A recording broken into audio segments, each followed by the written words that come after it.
¿Me oyes? Sí, sí, sí. Sí, Espérate. vale. Hola, buenos días. Hola, buenos días.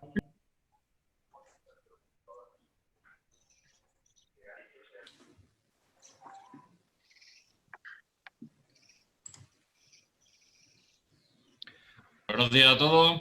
Buenos días. Bueno, vamos a continuar. Hemos tenido un pequeño problema técnico. El ponente no nos oía, pero bueno, parece que está solucionado ya. ¿Nos oís bien? Parece que dice que no. A mí también, ¿no? ¿Se me escucha bien? Vale. José María, ¿se le escucha bien? Sí. Vale. José María, ya has puesto la pantalla, espérate, ¿no? ¿Eh? Ya has puesto, ya estás compartiendo la. Sí, sí, sí, ya estoy compartiendo. Vale. No vayamos a que... Es que ya no me fío. Bueno, continuamos con la segunda sesión del seminario que empezamos el otro día de impuestos de sociedades. Continuamos con José María Baena Molina. Ya sabéis que es técnico adscrito a la Dependencia Regional de Inspección de la Agencia Tributaria. Y bueno, pues vamos a seguir con la materia y un poco por donde nos quedamos el otro día. Así que, José María, cuando quiera, continuamos con... ya sabéis que tenéis el documento este que está compartiendo José María, es el documento que ya tenéis. Yo de todas maneras lo seguiré por aquí. Y... Joder. Hay mucho... Vamos a ver, los micrófonos, hace posible ir silenciando los micrófonos para que solo tengamos abierto el micrófono de la persona que está hablando, ¿vale? Yo voy a ir silenciando también algunos. Si hay algún problema técnico, que parece que hay algún problema, que alguien no nos escucha, que nos lo... bueno, el que no escuche tiene que volver a salir y volver a entrar. Ya sabéis que tenéis que activar el micrófono cuando tengáis que hablar y el vídeo pues lo podéis tener abierto o cerrado como queráis. Bueno, José María, vamos a ver si los problemas técnicos nos permiten Bueno, ya está, yo creo continuar. que sí. Vamos a ver si tenemos suerte. Sí, yo creo que sí. Bueno, ya está, creo que sí. La tecnología, que es muy puñetera. La tecnología tiene estas cosas. No va a tener loco perdido. Bueno, buenos días. Y un poco retomando las cuestiones que dejamos en off el último día, una relativa al deterioro y otra en relación a las condiciones para acceder a la cooperativa especialmente protegida que nos hizo, pues bueno, Salvador y una compañera que siento mucho no acordarme del nombre, pero bueno, pero ahora creo que la he visto ahí antes en pantalla, o sea que sé que está conectada, ¿vale? En primer lugar nos encontramos con Salvador, nos pregunta si cuando hay una operación entre una sociedad o bien la cooperativa y una cooperativa de segundo grado, es decir, cuando hay operación entre sociedad cooperativa y cooperativa de segundo grado. Bueno, si hay la posibilidad de que se admita el deterioro por el problema de la vinculación, ¿vale? Entonces, el CLI está en ese mismo hecho, en lo que es la vinculación, ¿vale? El artículo 13 de la ley del impuesto de sociedades, que lógicamente en este caso, porque la ley de cooperativa, ni la ley de cooperativa ni la ley de régimen fiscal, lógicamente, hablan nada de lo que es el deterioro. El deterioro, en principio, rige la contabilidad, pero sabemos que el artículo 13 pues, la modula hasta cierto punto. Os pongo y os sitúo que, según este artículo 13, en el apartado primero, normalmente la mayor parte de las sociedades las que toman como referencia para... En fin, es que no veo ahora a nadie.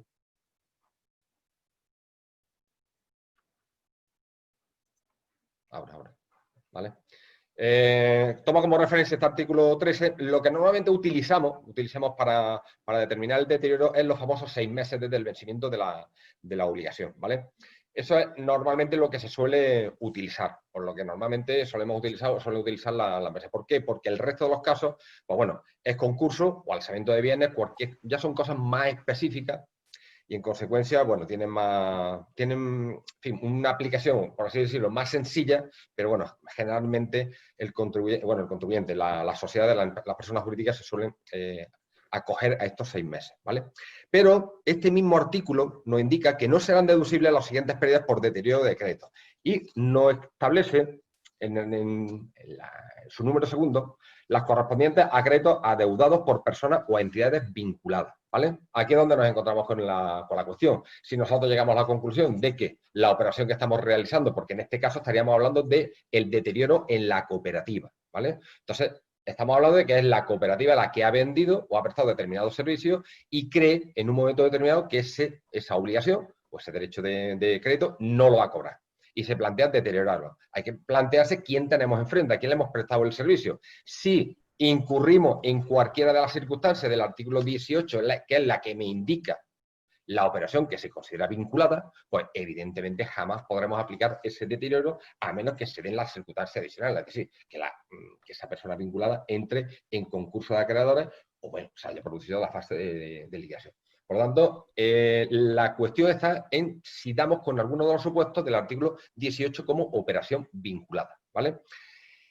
¿Es posible? ¿Es muy común? Bueno, es raro, porque normalmente las operaciones que estamos hablando es entre la cooperativa y la cooperativa de segundo grado, a menos que estemos hablando entre operaciones entre la cooperativa y el propio socio por la prestación de servicios que se le haga, ¿vale? Pero no es muy común que ahí podamos aplicar un deterioro porque normalmente esos cobros o esos servicios que se le presta al socio, bueno, se cobra a través de los posibles retornos o bien no hay a lo mejor problemas con el cobro a ese socio. ¿Dónde nos los podemos encontrar? En la cooperativa de segundo grado, pues también es raro, porque las cooperativas de segundo grado, que muchas de ellas actúan como comercializadoras del producto, pues también es raro encontrarse que haya un posible deterioro. Pero, en cualquier caso, si se da cualquiera de las circunstancias del artículo 18, ¿vale? Fundamentalmente, que si estamos hablando de socio o sociedad, tengamos un porcentaje de participación de al menos el 25%, pues en ningún caso podremos aplicar ese deterioro con carácter general, ¿vale? Pero la verdad es que yo creo que es raro que las cooperativas, ¿vale? Entre ellas, bueno, se dé este tipo de deterioro o esta posibilidad de considerar un derecho de crédito como incobrable, ¿vale? Porque normalmente la cooperativa que le vende al segundo grado, los mismos socios forman parte de la cooperativa de segundo grado y entonces, bueno, no creo que ahí haya problemas de ninguna característica, ¿vale? Entonces, bueno, eso por ahí. Pero que no hay nada raro. Tenemos que seguir la regla general, damos con la operación vincular, no podemos aplicar el deterioro a menos que entre en concurso. Y luego nos encontramos la pregunta de María Sánchez, que ahora sí que la estoy viendo aquí, que en relación con lo que era el límite de, ¿vale? Los famosos 95.000 euros del IBI de valor catastral, ¿vale? Bueno, pues, en primer lugar, leyendo y observando, una de las características de las cooperativas especialmente protegidas se basa precisamente en la condición de sus socios, ¿vale? No es solo las circunstancias o las condiciones que tenga que cumplir la cooperativa, sino que además se le exige determinados requisitos, uno de ellos de carácter económico a los socios, ¿vale? Y ese carácter económico pues se ha centrado en el potencial económico que pueda tener un agricultor en este caso, que se mide o bien con su volumen de operaciones, que estaríamos hablando de un exceso de 250.000 euros, o bien por el volumen de su finca, ¿vale? Ese volumen de finca se mide en torno a lo que es el valor catastral. Entonces, ¿qué ocurre? ¿Por qué dije yo...? Que no estoy escuchando nada. Se colaba ahí lo que... Bueno, entonces, ¿qué ocurre en este caso? Pues, pensad, en el año 90 nace la ley de régimen fiscal de las cooperativas. En esa fecha se establece 6 millones de pesetas como régimen, como límite, ¿vale? De valor catastral. Es decir, ¿no? Estaríamos hablando de en torno a 39.000 euros. Conforme van pasando los años, los estudiosos, los que se dedican a todas estas cosas, que se ven que tienen a lo mejor más tiempo que nosotros, vieron cómo hay un momento en que haya mucha distancia entre lo que es el valor catastral y lo que es el valor que coloca los 6 millones de euros. ¿Por qué? Porque todos los años la Ley General de Presupuestos va incrementando el valor catastral. De tal manera que a partir del año 2004, que lo recordáis, 2005, surge un valor catastral altísimo, un porcentaje muy alto. Entonces, alguien se dedicó a hacer un estudio, digo para que nos sirva como referencia, ¿vale? Se hizo un estudio en el que el primer IBI, en el año 1990, es decir, los 39.000 euros de límite, equivaldrían a valor catastral de aquella fecha a 200 hectáreas. ¿vale? De tal manera que conforme se iba incrementando el valor catastral, llegó un momento en que la relación era de 50 hectáreas. Fíjate la diferencia entre el año 90 y el año 2011 nos fuimos a, bueno, que se perdía 150 hectáreas por el camino. Es decir, nos dejábamos un montón de socios por el camino, ¿vale? Entonces, ¿qué ocurre? Que a base de briega, pues se logró que en el año 2011 se actualizara ese valor catastral y se pasara a 95.000 euros, ¿vale? Entonces, la idea, ¿cuál es? Tomar siempre como referencia el valor catastral que había en el año 90.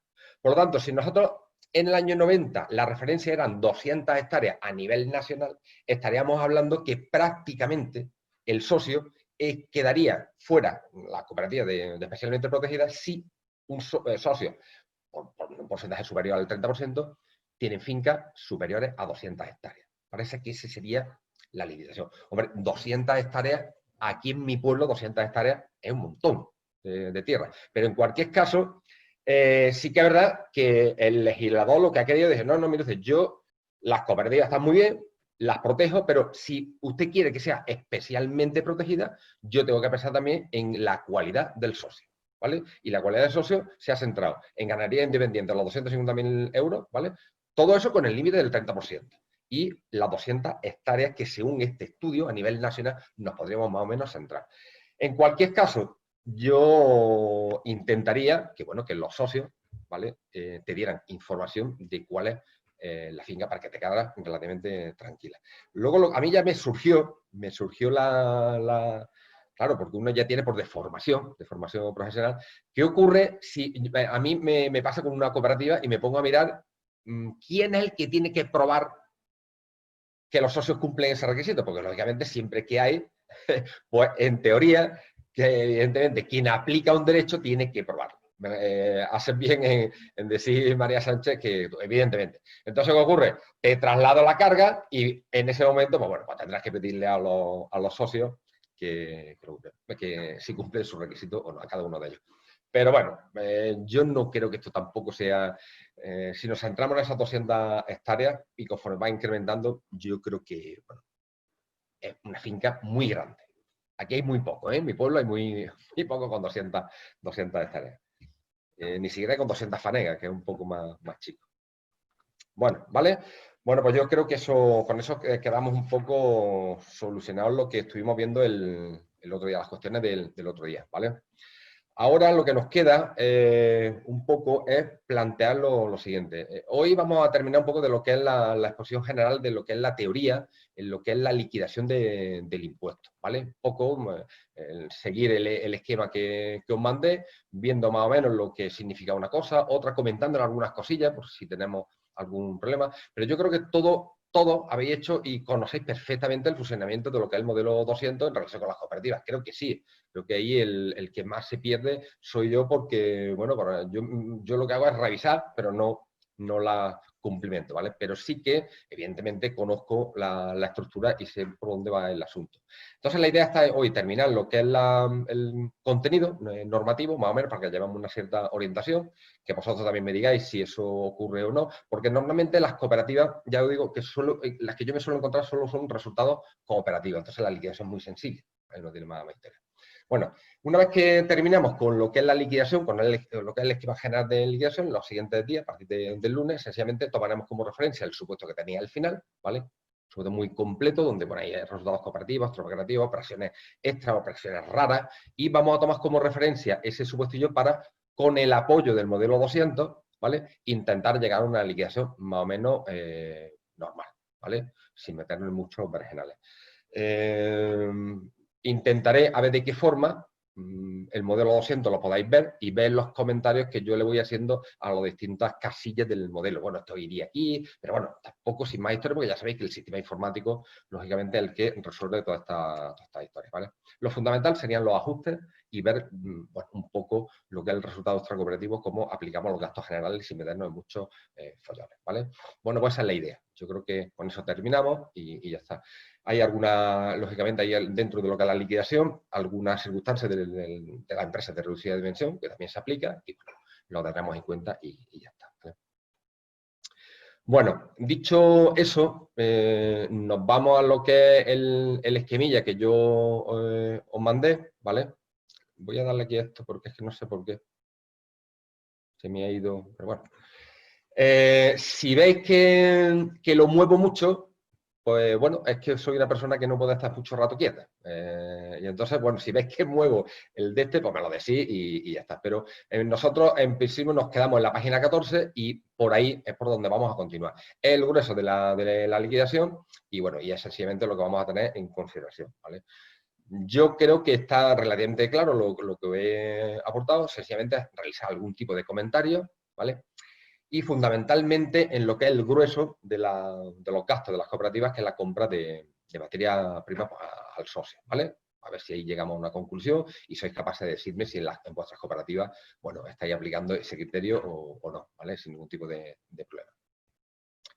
Bueno, pues en esta página 14 nos encontramos en primer lugar con este artículo, que es el artículo 15 y siguiente, ya bueno, se le aplica a todas las cooperativas, independientemente de luego que sean cooperativas protegidas o no. Estos son criterios generales y ya sabemos que la base imponible, estos dos elementos que tenéis subrayados en amarillo, pues son los dos elementos esenciales para la determinación de la base, ¿vale? La diferenciación entre resultado cooperativo y extracooperativo, ya os digo que yo personalmente, si tuviera que estar cumplimentando la contabilidad o realizando la contabilidad de una cooperativa, intentaría por todos los medios que, bueno, que los resultados extracooperativos fueran los menos posibles. ¿Por qué? Porque son los que te desbarajusta un poco todo lo que es la liquidación del impuesto.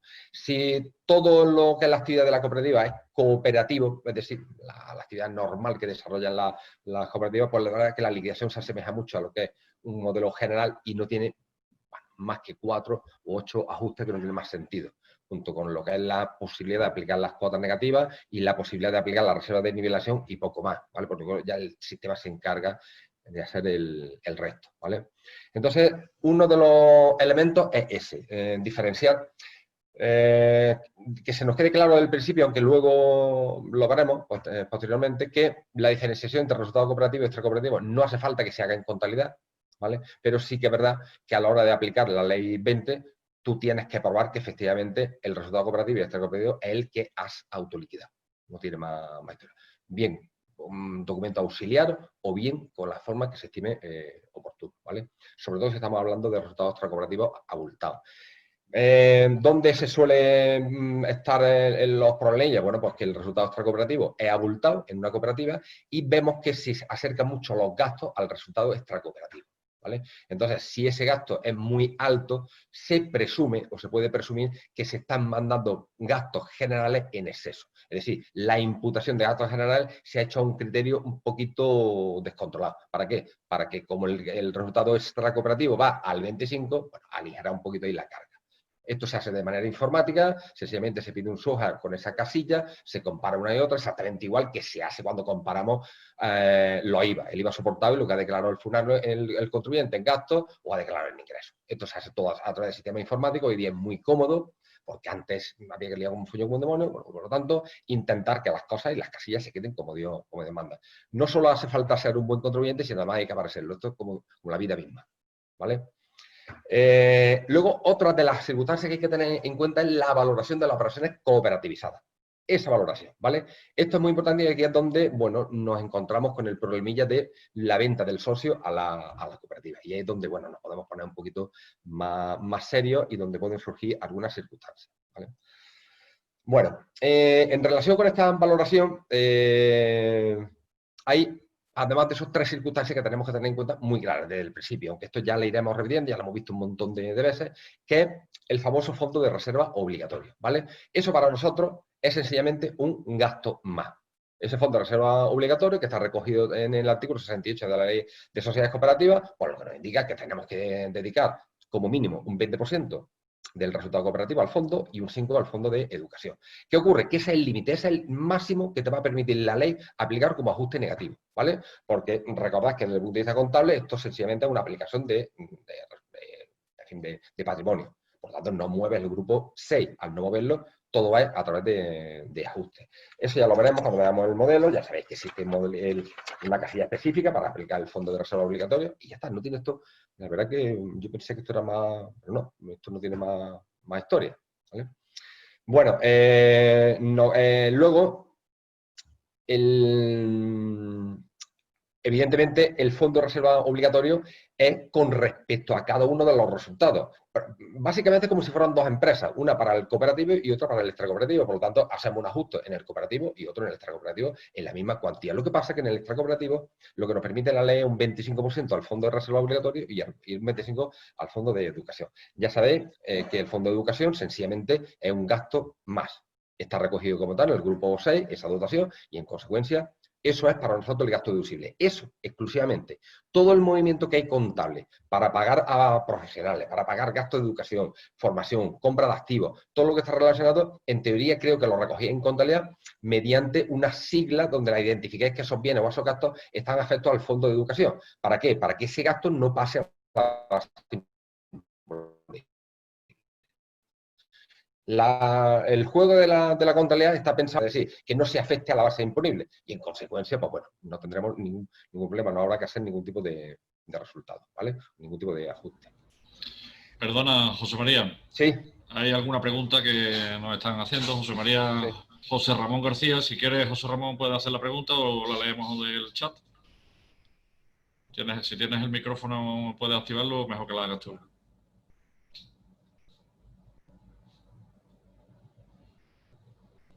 No, parece que no. Bueno, José María, lo que nos pregunta José Ramón es si sería válido establecer un criterio de imputación de gastos como proporción entre la cifra de ventas cooperativas y las extracooperativas. De la cifra de ventas cooperativos y extracooperativos. La ley de criterios no dice nada. De criterio no dice absolutamente nada. Lo que pasa es que normalmente se utiliza al contrario, la proporción que hay en ingresos, ¿vale? Porque se tiene en cuenta básicamente el margen. Entonces yo creo que es más adecuado utilizar con el criterio de imputación los ingresos. Sí, pero ¿vale? eso es lo que está él planteando, entiendo yo, por lo que la No, dice, bueno, no sé si es... Él lo que dice es que establecer un criterio de imputación de gastos en función de las perdón, ventas cooperativas o las ventas extracooperativas, es decir, por los ingresos cooperativos. Lo había entendido al revés, Paco, perdona. Sí, perfectamente.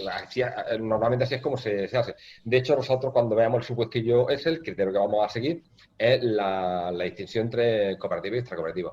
¿Qué ocurre? Que primero hay una criba. Primero hay una criba porque, evidentemente, los ingresos extracooperativos irán acompañados de los gastos necesarios para ese ingreso. Y luego la ley lo que dice es los gastos generales son los que me tienes que repartir con arreglo a un criterio de imputación. ¿Qué ocurre? Que si tú ya me estás engañando una mejita en lo que es el resultado, en lo que son los gastos directos, ¿vale? Pues claro, ya aquello se va a quedar un poco cojo, porque la ley lo que dice, primero, gastos que sean directamente necesarios. Y luego, ¿cuáles son los gastos generales? Bueno, pues gastos generales va a depender, evidentemente, de muchísimas de las operaciones que se realicen, pero que básicamente todo el mundo utiliza para repartir ese gasto general, pero ahí está el clic. ¿Cuánto incluimos en el gasto general? Porque podemos incluir muchísimas cosas o muy pocas, ¿vale? Pero, salvo que sea una cosa, en fin, relativamente abultada, bueno, no creo que haya ningún tipo de problema en aplicar como criterio general la relación entre ingreso cooperativo y extra cooperativo. Pero eso sí, con una cierta mesura, ¿vale? Bueno, en esto todo es lógica, se quita, tampoco no tiene más... Se ve, y de hecho cuando se ve un resultado extracooperativo que normalmente sabemos perfectamente el margen, le cargamos lo que es los gastos generales de la cooperativa y resulta que sale ahí aquello rozando el borde, pues bueno, hasta el propio contribuyente empieza a toquetear, ¿vale? Porque es lógico, pero bueno, adecuar ese resultado a una cosa real.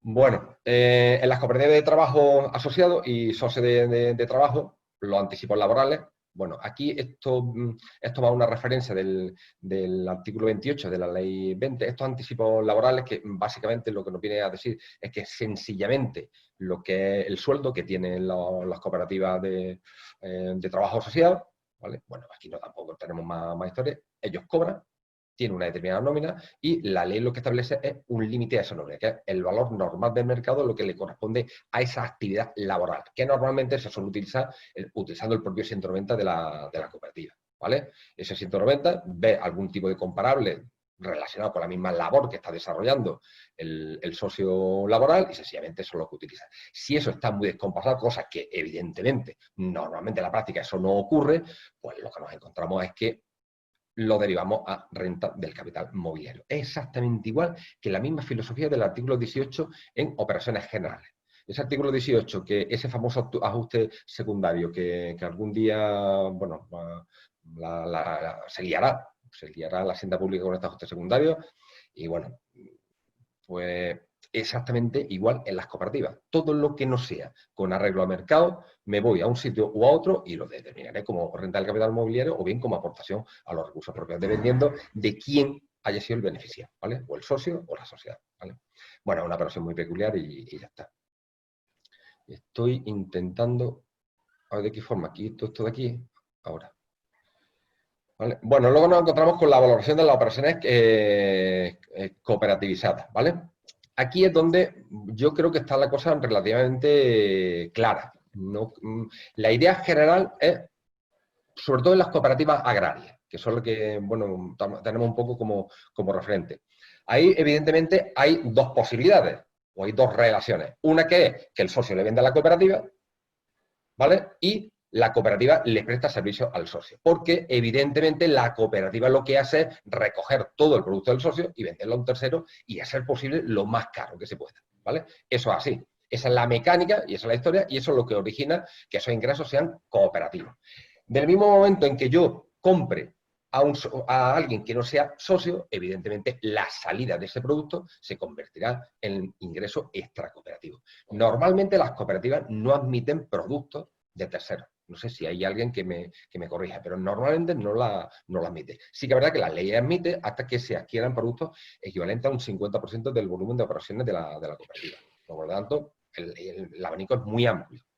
Pero creo que la mayor parte de los estatutos de las cooperativas no lo permite. Exactamente igual que el socio, en teoría, debe de vender exclusivamente a la cooperativa, aunque bueno, ya sabemos que hay gente que se salta esas historias, ¿vale? Entonces, en esa valoración, como regla general, nos vamos al valor de mercado, ¿vale? Eso es lo que nos dice este artículo 15, este valor de mercado, pues en teoría, aunque sea la regla general, luego se obvia porque para la mayor parte de las cooperativas, lo pasaré hacia adelante, bueno, pues sencillamente nos encontramos que hay determinadas excepciones, ¿vale? Entonces, para las cooperativas de trabajo asociados nos iríamos al valor convenido y a lo que a nosotros nos interesa. Este punto número 2, cooperativas de consumidores y usuarios, que aquí en este caso sería el valor convenido, ¿vale? Entonces aquí nos paramos, si queréis, un segundillo, no cuesta ningún trabajo. ¿Por qué? Porque aquí nos podemos encontrar con alguna posibilidad. Lo normal, ¿qué es? Eso lo sabemos. ¿Qué es? El socio le vende a la cooperativa, ¿vale? Y la cooperativa vende a un tercero. Hemos terminado. ¿Correcto? Pero existe también la posibilidad que en los estatutos de la cooperativa estén incluidos determinados servicios en que el destinatario exclusivo o casi exclusivo es el propio socio. Ya sea abonos, insecticidas, en fin, actividades que se realicen en la tierra del socio y poco más. Todo eso, en teoría, iría a valor de convenido, al valor que haya acordado las partes, tanto de un sitio como de otro. Es decir, la relación que hay entre socio, cooperativa y cooperativa socio. Todo iría a valor convenido, siempre y cuando, evidentemente, no esté por debajo del coste. En ningún caso, por lo tanto, podemos, como consecuencia de estas operaciones, dar pérdidas. ¿Vale? Esa es la madre de las batallas en lo que es el modelo 200 y lo que son pérdidas en las cooperativas. ¿De dónde pueden surgir esas pérdidas y puedan ser admisibles? Exclusivamente en gastos muy específicos, gastos muy generales de la cooperativa que no forman parte del coste, como puede ser, bueno, pensando en lo que son gastos de comercialización. ¿Por qué? Porque eso no lo llevo a coste. Y si es verdad, si yo tengo un gasto de comercialización porque estoy intentando abrir un mercado potente, pues resulta que, bueno, estoy gastando dinero. Ese dinero sí que me puede originar una base imponible negativa, pero poco más, porque el resto pasará a coste y, evidentemente, como en la venta normalmente se cubren con esos beneficios y si no se reajusta el coste, pues el resultado tendría que ser, por lo menos el resultado de explotación, como poco, cero. Y me explico, vamos a ver. Vuelvo a repetir que el otro día nadie me quiso si eso se hacía así o no, pero yo me guío porque evidentemente a mí me manda el artículo 10 de la ley del impuesto de sociedades, ¿vale? Ese para mí es la base fundamental. Yo, a partir del artículo 10, lo único que hago es aplicar la ley del impuesto de sociedades. Por lo tanto, aquí tenemos un volumen importantísimo que es el Plan General de Contabilidad. Esa es la madre de todo. Por eso, lógicamente, bueno, hay que conocer un poquito en lo que es la contabilidad. Tampoco mucho, porque tampoco hace falta cansarse nada más que lo posible. Pero esa contabilidad me indica en las operaciones que estamos hablando, cooperativas agroalimentarias, y fundamentalmente estoy pensando en el aceite de oliva, ¿vale? Que es donde pueden surgir determinados problemas, es la venta del socio a la cooperativa. En donde, ¿qué precio utilizamos? Bueno, pues con arreglo a lo que estamos leyendo, en teoría debería ser el valor convenido. Pero ¿cuál es el valor convenido teniendo en cuenta de que no sabemos cómo se va a liquidar el aceite? ¿Vale? Entonces, ahí cada uno hace lo que estima oportuno. Pero siguiendo estrictamente el plan de contabilidad, la adaptación sectorial, que está de la orden del año 2010, bueno, pues no sé si voy a decir una tontería, o no sé si esto lo hace alguien, o en fin, lo estuvimos ya comentando el otro día. Venta de aceituna, porque pensar que la hacienda pública no quiere ni oír hablar de que se está molturando por cuenta del socio, porque es una operación de transformación y sacaría al socio de módulo, no quieren ni oír hablar de esa circunstancia, y en consecuencia, de ahí, nada, yo vendo aceituna y hemos terminado. Y lo único que ocurre es que no hemos fijado el precio. Bueno, pues ya está, pues bendito sea Dios. ¿Cuándo lo vamos a determinar? En un momento posterior. Bien. ¿Qué me dice el plan contable? Estima usted un precio. ¿Qué precio estimamos? Pool. ¿Entero? No, porque eso sería valor de mercado. Yo no puedo poner valor de mercado porque evidentemente a mí no se me va a liquidar a valor de mercado. Se me va a liquidar a valor de mercado excluido el coste de la amortiguación. Por lo tanto, ¿cuál es el valor convenido? Evidentemente yo te voy a comprar la aceituna a pool, a lo que está ahora, sería una estimación menos el coste estimado de la amortiguación. Entiendo que eso sería un precio de compra estimado sin ningún tipo de problema. Eso me dice el plan contable, que lo estime. ¿Vale? Entonces, si yo parto de esa compra y de esa deuda con el proveedor, con el socio, ¿vale? Me sigue el plan diciendo, oiga, a final de año, si ha modificado la estimación, no me varíe existencia, no me haga nada. Sencillamente, varíame la compra inicial. Me modifica compra, me modifica el grupo 6 y en consecuencia cuando calcula el coste de producción, evidentemente te va a salir más chico. Que ese es el coste de producción que vas a llevar a lo que es regularización de existencia. ¿Vale? Si tú regularizas existencia con arreglo a ese coste de producción ya corregido, a final de año, lógicamente lo vamos a hacer con la existencia que queden sin vender. Pues evidentemente no te va a dar ningún resultado de explosión negativo, es que es imposible. ¿Vale? A partir de ahí, pues ya no tenemos nada más que nuestro artículo 13, que es el deterioro. Si tenemos en almacén un montón de aceite, que evidentemente ya sabemos que no podemos tenerlo mucho tiempo, pero si lo tenemos en almacén y resulta que el pool sigue dándonos malos ratos, ahí no nos queda nada más que ir a deterioro.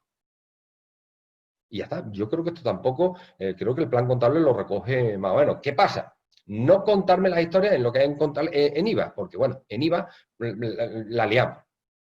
¿Vale? Porque aquí ya se están haciendo cosas raras, como dije el otro día, como son los contratos estos de trastos sucesivos. Bueno, pues ya está. ¿Vale? Otro en almacenas privadas utiliza el contrato de depósito. Otro, la comisión la comisión por cuenta propia. Bueno, pues ya está. Pues eso es lo que tenemos. Pero, en fin. Del punto de vista del impuesto de sociedades, creo que está la cosa relativamente clara. ¿Vale? Bueno. Por lo tanto, como regla general, a coste. ¿Vale? La operación normalmente se realiza a coste y no hay ningún problema. Ahora, ¿qué puede ocurrir? Bueno, pues nos podemos encontrar que haya raro, pues ya te digo que en este sector es muy, muy raro, no tanto en el ámbito general, operaciones en que ya no salimos de lo que es la actividad de la cooperativa. Llámese alquiler de locales, llámese, no lo sé, otro tipo de actividad que pueda estar, no sé, estoy pensando, por ejemplo, si alguna cooperativa tiene placas solares en el techo, si lo tienen algún tipo de, no lo sé, ¿vale? Entonces, hay determinadas operaciones en las que necesariamente ya nos tenemos que olvidar un poquito de lo que es la Ley General de Cooperativas y tendríamos, si existe vinculación, aplicar directamente el artículo 18, apartado 11. Y todo lo que sea apartarse del valor de mercado, evidentemente, ocurriría que tendríamos que regularizar con arreglo a ese artículo 218, apartado 11, ¿vale? El famoso ajuste bilateral y secundario. Pero bueno, no nos vamos a calentar la cabeza en eso. Todo esto se corrobora por lo que es tributo, aunque ya estaba claro desde el año 2010, en la cooperativa de transporte exactamente lo mismo, varias consultas y no hay ningún problema. Todo lo recogemos según el precio pactado, siempre y cuando no esté por debajo del el coste, porque en ningún caso podemos dar pérdidas. Por tanto, yo creo que aquí está esto relativamente claro. En las cooperativas agrarias, pues ya está. Al no ser aplicable el valor de mercado, lo que sí te recoge también tributo es, como yo no me guío por el valor de mercado, yo en ningún caso, aunque dé un supuesto de vinculación, en ningún caso estaré obligado a cumplir con la obligación de documentación que me recoge el artículo 18 y el reglamento del impuesto de sociedades, ¿vale? Por tanto, en ningún caso. Pero cuidadito, que hay determinadas operaciones en las que sí, porque ya es una operación ajena a la cooperativa y en consecuencia ahí sí que en teoría, si hace falta, tendremos que documentar la operación. Estoy pensando, por ejemplo, en la venta de un inmueble de la cooperativa a cualquier socio, ¿vale? Entonces, bueno, ahí hay que tener cuidado. No sé si eso es muy común, pero yo he visto algunos casos.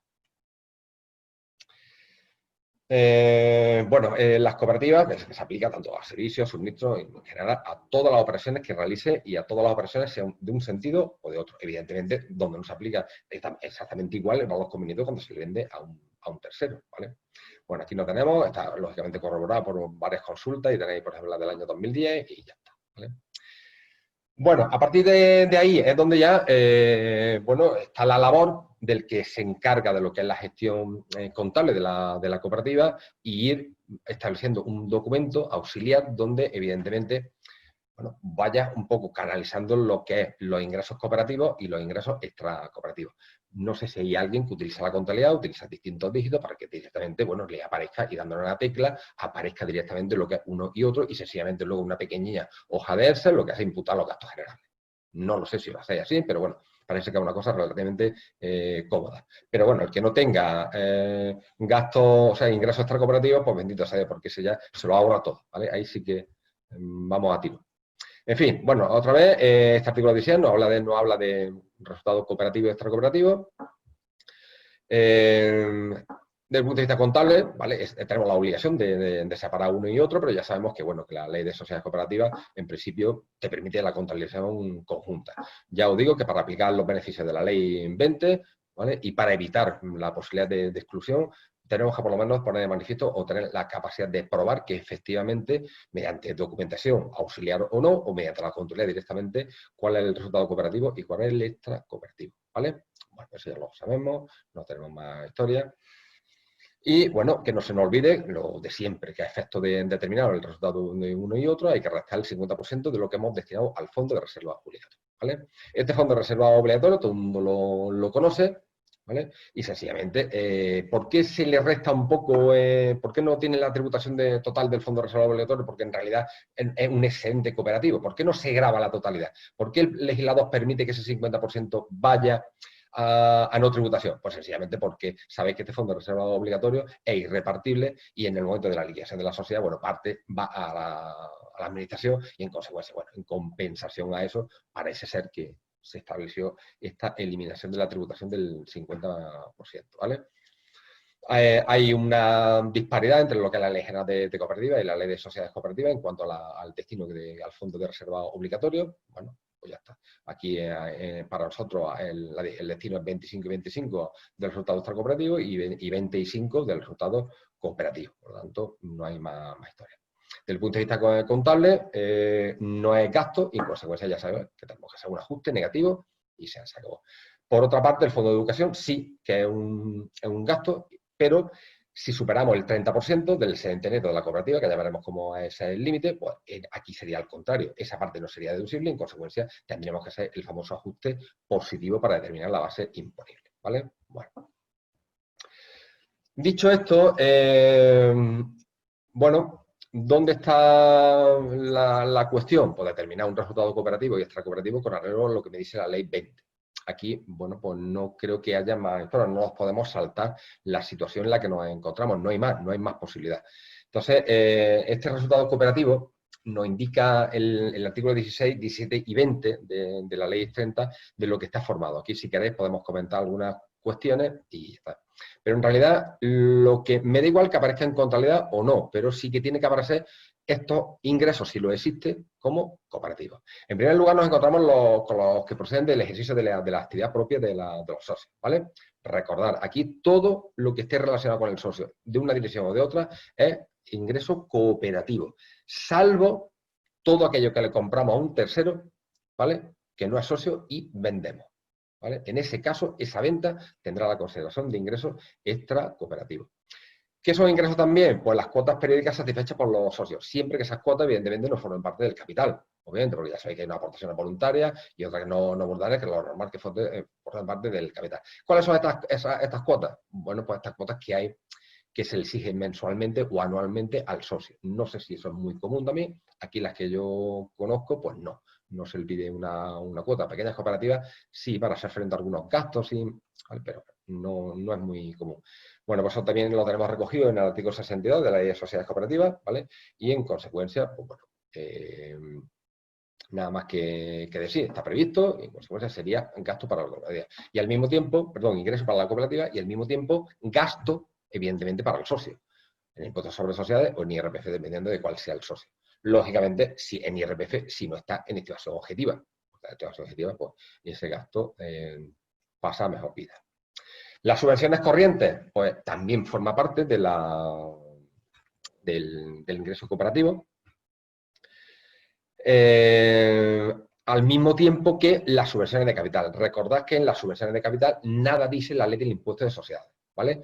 Nada dice, por lo tanto, nos vamos otra vez a lo que es la contabilidad y sabemos que las subvenciones de capital que recibimos se imputan con arreglo al mismo criterio en que amortizamos el activo fijo que hemos adquirido con esta subvención de capital, ¿vale? En el caso de que sea un bien que no se amortice, pues directamente lo imputaremos a resultados en el momento en que transmitamos ese bien. Esto es contabilidad y aquí el fisco no dice absolutamente nada. Eso se imputa con arreglo al secretario, forma parte del ingreso cooperativo y hemos terminado, ¿vale? También sería ingreso cooperativo los intereses y retornos procedentes de la participación de la cooperativa en otras cooperativas. No dice nada, ¿vale? Aquí no diferencia, me da igual porque en la Ley de Sociedades Cooperativas andaluza te habla de ingreso cooperativo cuando yo participo en cooperativas que, en fin, que pertenecen a mi sector o contribuyen a la realización de mi actividad. Aquí absolutamente nada. Simplemente intereses o retornos de otras cooperativas, ¿vale? En el caso de que la sociedad, ya lo veremos, o sea, que la cooperativa participe en una sociedad, cotice o no cotice, nos vamos ya al régimen general del 21 o del 31, que ya lo comentaremos un poquito más adelante, ¿vale? Aquí estamos hablando de retorno, y el retorno exclusivamente tendrá derecho a aplicar la deducción si procede por doble imposición, pero no la exención del 21. Lo comentaremos un poquito más adelante.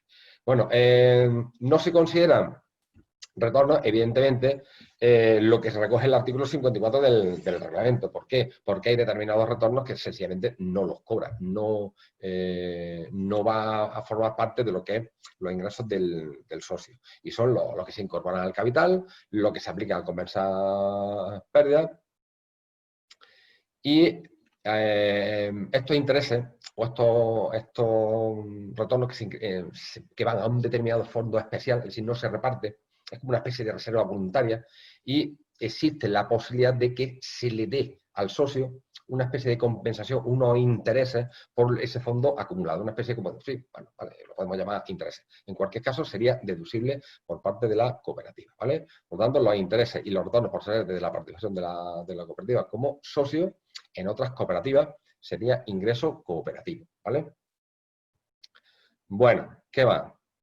Luego nos encontramos con los ingresos financieros procedentes de la gestión de tesorería. Aquí, bueno, también hubo un follón con el central, que no se ponía de acuerdo. El central y la administración, ya sabéis, que siempre barren para casa. Les molesta muchísimo que la gestión de tesorería origine unos gastos financieros altos, exactamente igual que los ingresos financieros. Mire usted, los ingresos financieros en condiciones normales son la gestión propia de la tesorería. Muy poco, ¿vale? Y ahí se puso de acuerdo el Tribunal Constitucional y el Económico Administrativo Central y que dijo, mire usted, lo justito. La gestión de tesorería, la media o lo normal, lo mínimo, ¿vale? Y por lo tanto, todo lo que sean intereses de fondos de inversión, participación en otras sociedades, todo lo que sea invertir fuera de una tesorería mínima de gestión ordinaria de una cooperativa, se queda fuera. Eso pone de manifiesto que, bueno, en ocasiones no se conoce muy bien el funcionamiento de las cooperativas, que muchas de ellas necesitan una tesorería realmente abultada, porque el inicio de la campaña requiere ir pagando muchas cosas. Entonces, esa tesorería abultada, en teoría, si se conoce el medio, pues evidentemente forma parte de la gestión de tesorería normal y corriente. Diga la Hacienda Pública lo que diga y diga el central lo que diga, ¿vale? Pero bueno, tampoco creo que no haya problema en esto. Bueno, ahí está el artículo 65 de la Ley de Sociedades Cooperativas Andaluza, que sencillamente es lo que nos indica aquí hay determinadas operaciones en que se consideran ingresos cooperativos y de nada, ¿vale? Aquí no habla, por ejemplo, de los derivados de operaciones de intercooperación, así como aquellos que procedan de entidades no cooperativas. Nada, todo lo que derive de entidades no cooperativas no va a ingresos cooperativos, por mucho que lo diga la Ley de Sociedades Cooperativas Andaluza, ¿vale? Eso va a ingresos extracooperativos. Y bueno, en ningún caso las plusvalías, ni por asomo, ¿vale?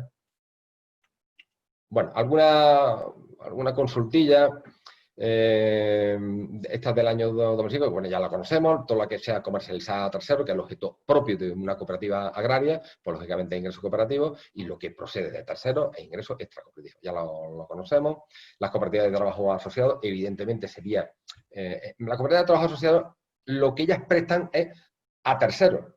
Lo único que ocurre es que aquí, sencillamente, lo que es la actividad social es facilitarle trabajo a todos esos socios.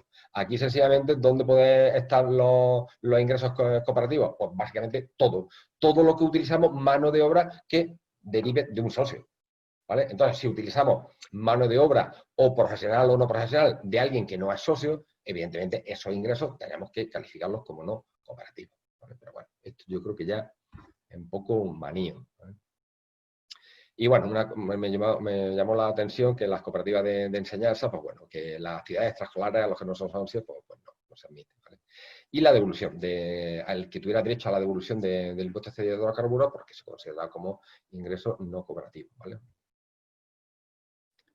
Y como gasto deducible, bueno, pues aquí tenemos la historia. Una vez que ya hemos logrado establecer el ingreso cooperativo, que normalmente va a ser prestaciones directas al socio y venta de nuestro producto a terceros, me da igual que sea cooperativa de primero o segundo grado, la que sea, ahí ya tenemos nuestro ingreso. Ahora, bueno, ¿qué gastos vamos a aplicar? Pues evidentemente el primero es los gastos necesarios, pero todo, lo que es el gasto directo sin ningún tipo de problema. Y aquí es donde surge la parte que corresponde a los gastos generales, ¿vale? Esta parte que corresponde a los gastos generales es el que requiere un acuerdo con un criterio racional y fundado. Esto es lo que nosotros llamamos un concepto jurídico indeterminado, ¿vale? Entonces, ¿qué ocurre? Que como hay un concepto jurídico indeterminado, esto determinaría una exclusión, en teoría, de la responsabilidad según el artículo 179 de la Ley General Tributaria. En teoría. Por lo tanto, si yo fuera un desalmado, que no lo soy, evidentemente, bueno, pues como yo no me juego la sanción, pues bueno, yo voy a tirar ahí una imputación de gastos generales de aquella manera. Y voy a poner los gastos generales muy poquitos a lo que es el resultado cooperativo y le voy a mandar un montón de gastos al resultado cooperativo de tal manera que, bueno, que aquello vaya compensando y pague lo mínimo posible, ¿vale? Voy jugando y, bueno, eso en el caso de que la cooperativa vaya teniendo, pero bueno, ya sabemos que ese criterio racional y fundado, algún criterio hay que tener, ¿vale? Y sobre todo, hay que tener un elemento fundamental y es mantenerlo. Este año me he levantado de esta manera. Bueno, vale. El año que viene me levanto de la otra. Eso pone nervioso a Dios porque se está viendo que está jugando un poco con lo que es la ley, ¿vale? Pero bueno, en cualquier caso, los conceptos jurídicos indeterminados, si no dais con un desalmado, en principio excluiría la sanción y por lo tanto no se juega uno nada. Un poquito de interés de mora y ya está, ¿vale? Bueno, y luego nos encontramos que también sería deducible el importe de la entrega de bienes, servicios, suministros realizados por los socios. El básico, lógicamente, es la compra del producto que le hacemos a los socios, en el caso que estemos hablando de una cooperativa agroalimentaria, y las prestaciones de trabajo de los socios, cooperativa de trabajo asociados, y las rentas de los bienes cuyo goce haya sido cedido por los socios a la cooperativa. Es decir, aquí ya nos apartamos un poquito de lo que es el resultado cooperativo. Aquí nos estamos moviendo en que el socio le está cediendo algo a la cooperativa. Normalmente es al contrario. La cooperativa es la que le cede. Bueno, yo conozco algunas cooperativas que tienen un patrimonio inmobiliario importante y, bueno, y le facilitan determinados locales comerciales, le facilitan determinados inmuebles, naves y luego, no sé, cosechadoras, no son cosechadoras, tractores y maquinaria agrícola en general, ¿vale? Bueno, pues eso que va al valor convenido, en el caso de que fuera al contrario, sí que ya nos iríamos de la actividad de la cooperativa. Y en consecuencia, ahí ya quien juega es el artículo 18, apartado 11 de la ley del impuesto. Cuidado, porque ahí nos podríamos tener que... Imagínate, esto, ya os digo, que esto es sencillamente hablas por hablar, por estar entretenido. Que si un socio decide en un momento determinado llevarse un retorno considerando, en vez de considerado como retorno, que no es gasto deducible en la cooperativa, lo consideramos como gasto, ¿cómo? Pues sencillamente prestando un servicio por encima del valor de mercado, como ocurre en muchas de las sociedades. Esto normalmente lo vemos en el régimen general, donde vemos que se están inflando operaciones. ¿Para qué? Para llevarse el dividendo. ¿Por qué? Porque el dividendo resulta que no hay gasto deducible en la sociedad y tributa como base imponible del ahorro en IRPF. Eso a mí no me viene bien. Y como no me viene bien, lo que hago es elevar el valor de mercado de la operación entre el socio y la sociedad y, en consecuencia, me llevo el dividendo siendo gasto deducible, sin tributación de ningún tipo. Entonces, claro, eso pone nervioso a la Hacienda Pública y de ahí surge el artículo 18 de la ley del impuesto, ¿vale? Bueno, pues sencillamente lo que es normal, un precio de mercado y fuera. Cosa, ya digo, muy rara. El fondo de educación, que ya sabemos que es deducible y que tiene como límite el 30% de los excedentes netos de la cooperativa. Excedentes netos de todo, cooperativo y extracooperativo, ¿vale? También serán deducibles los intereses devengados por los socios y asociados por las aportaciones. Ya sabéis que estas aportaciones, en ocasiones, dan lugar a pago de intereses. Yo creo, no sé si habrá alguna cooperativa por ahí que me corrija, que no sé si con estas aportaciones al capital se le da intereses a los socios. No lo sé, ¿vale? Sería gasto deducible, lógicamente, rendimiento del capital mobiliario en el socio, según el artículo 25 de la ley del IRPF, ¿vale? Y ya está. Pero yo no sé si esto hay alguna cooperativa que lo esté utilizando. En cualquier caso, el interés básico del Banco de España ya no es, sería el interés legal del dinero y ya está. Hasta aquí se pone de manifiesto la dejadez un poco de la ley 20, porque es que no son capaces de adaptar ni siquiera el interés básico. Es una ley muy abandonadilla, ¿vale? José María, dime. Te iba a comentar, bueno, hay algunas cooperativas, no sé si conoces la figura, que tienen lo que son las sesiones de crédito. Sí. ¿Vale? Entonces, bueno, ahí a lo mejor en ese tema sí, efectivamente, sí se producen temas de intereses y hay bastante movimiento en cuanto a temas de aportaciones, sí, retornos y tal. Efectivamente, ahí lo que nosotros hemos visto, porque bueno, evidentemente la sesión de crédito son resultados extracooperativos y van, por así decirlo, hay que tratarlo como una empresa independiente, al margen de que evidentemente haya que poder aplicar algún gasto general que le corresponda a la estructura general de la cooperativa, evidentemente, eso, ¿vale? Pero ahí lo que observamos es, sí, de todo, ¿vale? Porque, bueno, no de todo, sino la operación básica es que se intenta que esos intereses no sean intereses, sino sencillamente, o sea, que no llevarlos como ingresos de la sesión de crédito, sino como una especie como de pago adicional en la aceituna, ¿vale? De ahí que haya muchos olivareros que, pero ¿cómo te han pagado a ti la aceituna a 2 euros? Nosotros a mí me la pagan. Bueno, pues eso normalmente suele ir a través de lo que es la sesión de crédito, porque no se declara esos ingresos en la sesión de crédito y se lleva porque se utilizan unos intereses muy bajitos y se lleva a lo mejor a lo que es venta de la aceituna o retorno de lo que es la aceituna. Bueno, pero por lo demás, nada, ingresos cooperativos, sus gastos correspondientes a su tipo general y fuera, no tiene más historia, ¿vale? No.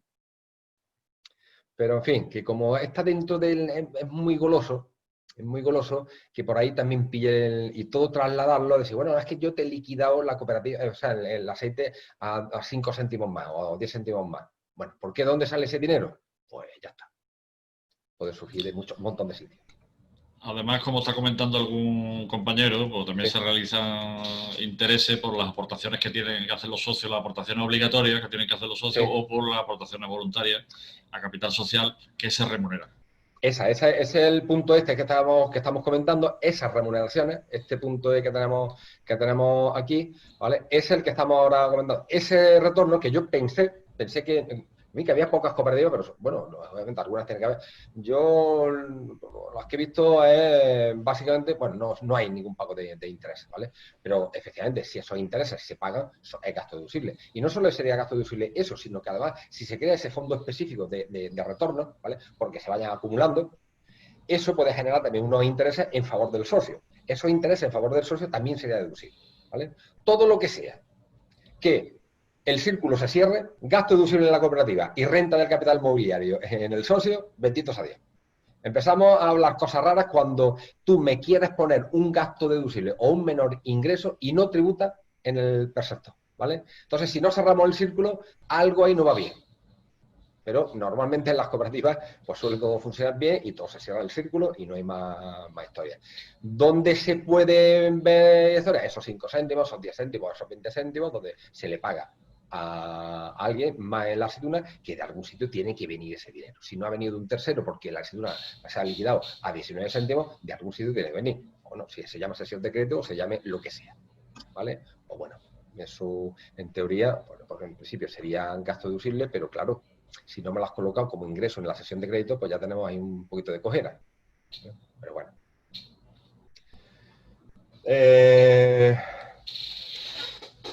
Bueno, lo que he dicho, los intereses son deducibles, tanto si se paga el socio como si se destina al fondo de reembolso, ¿vale?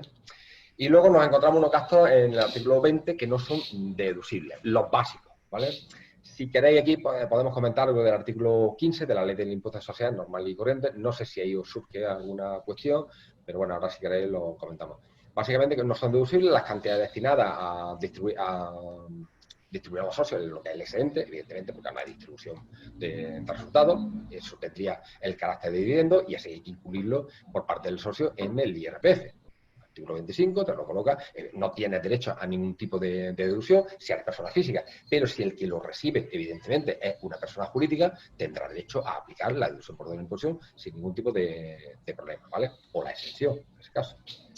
El exceso de valor asignado en cuenta a la entrega de bienes, bueno, aquí ¿qué ocurre? Porque te estás pasando de vuelta. Observa lo que te dice este artículo 20. El exceso de valor asignado a cuenta a la entrega de bienes, servicios, suministros prestados del trabajo o de renta de bienes procedentes del socio. Es decir, que te estás llevando el remanente, te estás llevando el excedente vía compra o vía prestación de servicios por encima del mercado. Bueno, pues ya está. Este sería sencillamente trasladar el artículo 18 a lo que es la ley 20. No tiene más. Todo tiene que ir al mercado. Si te llama el dinero, pues bueno, que no se dé cuenta nadie y ya está. Bueno, también se le aplica evidentemente a las cooperativas el límite del gasto financiero, que sabemos que se recoge en el artículo 16 de la ley del impuesto, tenemos una limitación del 30%. Lo que ocurre es que las cooperativas, pues bueno, pues el resultado, el beneficio, ¿cómo se llama esto? El beneficio operativo, que se toma como referencia para calcular este 16%, pues sencillamente es el propio que le corresponde a la cooperativa, teniendo en cuenta tanto resultados cooperativos como extracooperativos, ¿vale?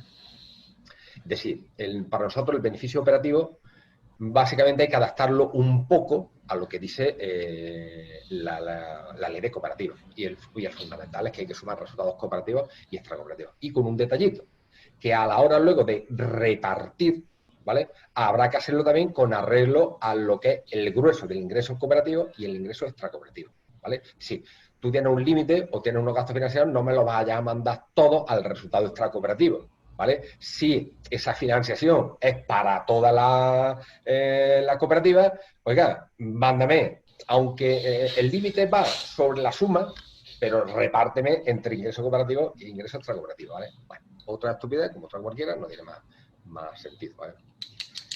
El Fondo de Educación y Promoción, que aquí bien lo sabe Dios que lo que sí me llamó la atención fue el movimiento contable. Lo demás es una cosa muy sencilla.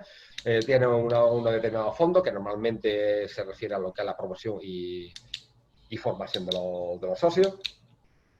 Aquí creo que hay una cooperativa que lo que hace todos los años es organiza unos viajes, ¿vale?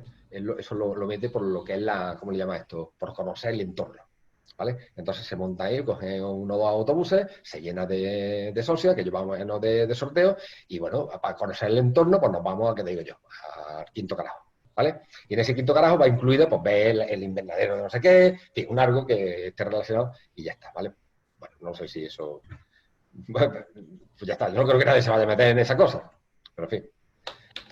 ¿Vale? Bueno, pues ese fondo de educación ya sabemos que no se nos olvide que tiene un límite del 30% de los excedentes netos, ¿vale? Bueno, pues ya está, no tiene eso más historia. En el caso que nos pasemos, porque queramos tener un fondo de educación y promoción fuerte, potente, ¿vale?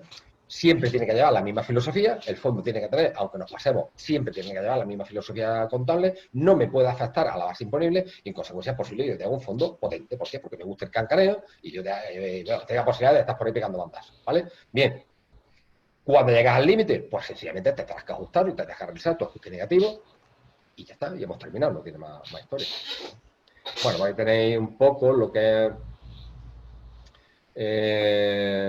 todos los bienes que están afectos según el plan contable, el plan sectorial, todo lo que esté relacionado con este fondo de educación tiene que llevar las siglas del fondo de educación para que se identifique en el plan contable y se le pueda seguir un poquito la pista a la contabilidad para que veamos que efectivamente eso no ha ido a la base imponible, ¿vale?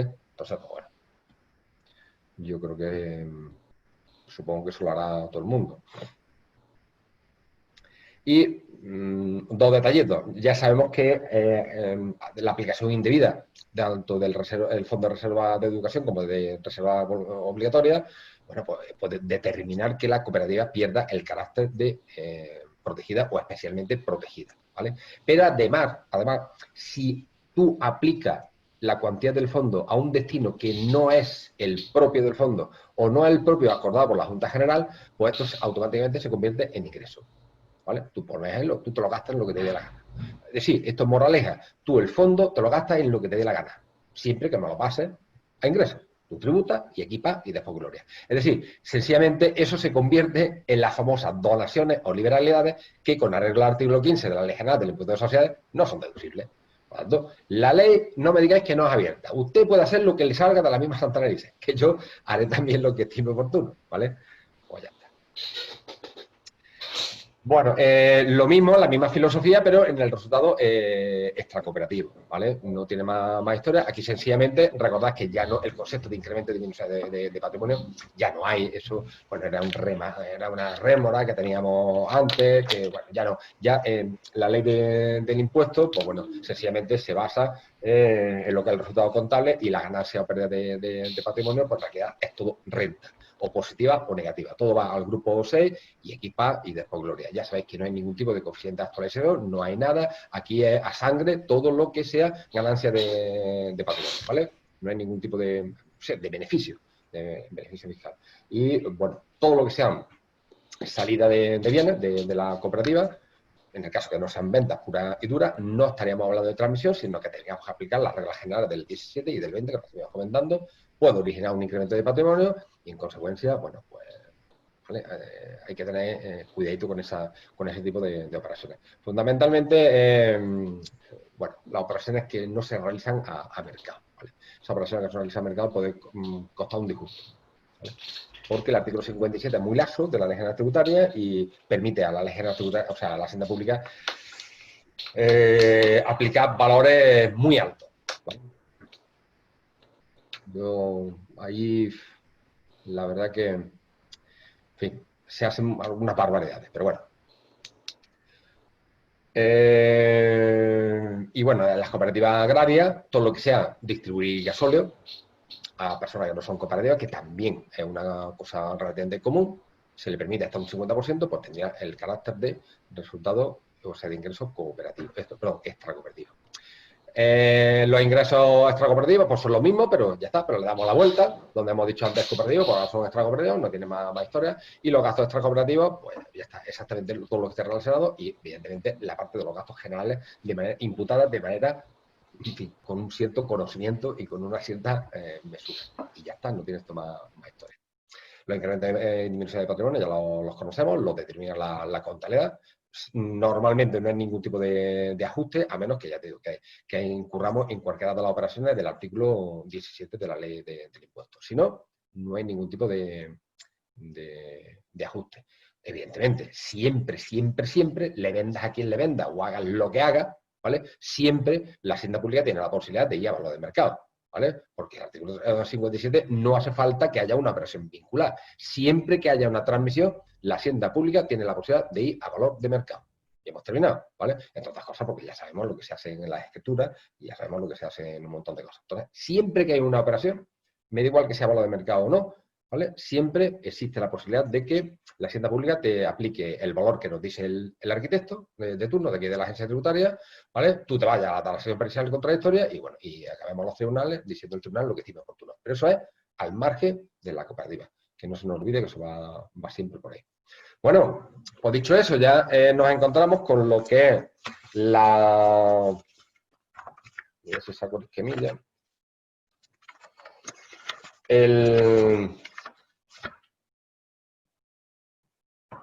La base imponible ya la hemos determinado, ¿vale?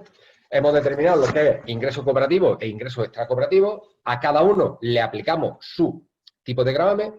Tendríamos en cada ingreso una cuota previa, que podemos determinar como cuota previa cooperativa y cuota previa extracooperativa, y la suma de ambas sería nuestra cuota íntegra. ¿Por qué nos sirve sumar la cuota íntegra? Porque esa cuota íntegra sumada es la que nos va a servir para compensar las cuotas negativas de años anteriores, ¿vale? Entonces, esas cuotas negativas de años anteriores, bueno, las podemos aplicar en ese momento. Yo tenía aquí una esquemilla, pero pues ya está.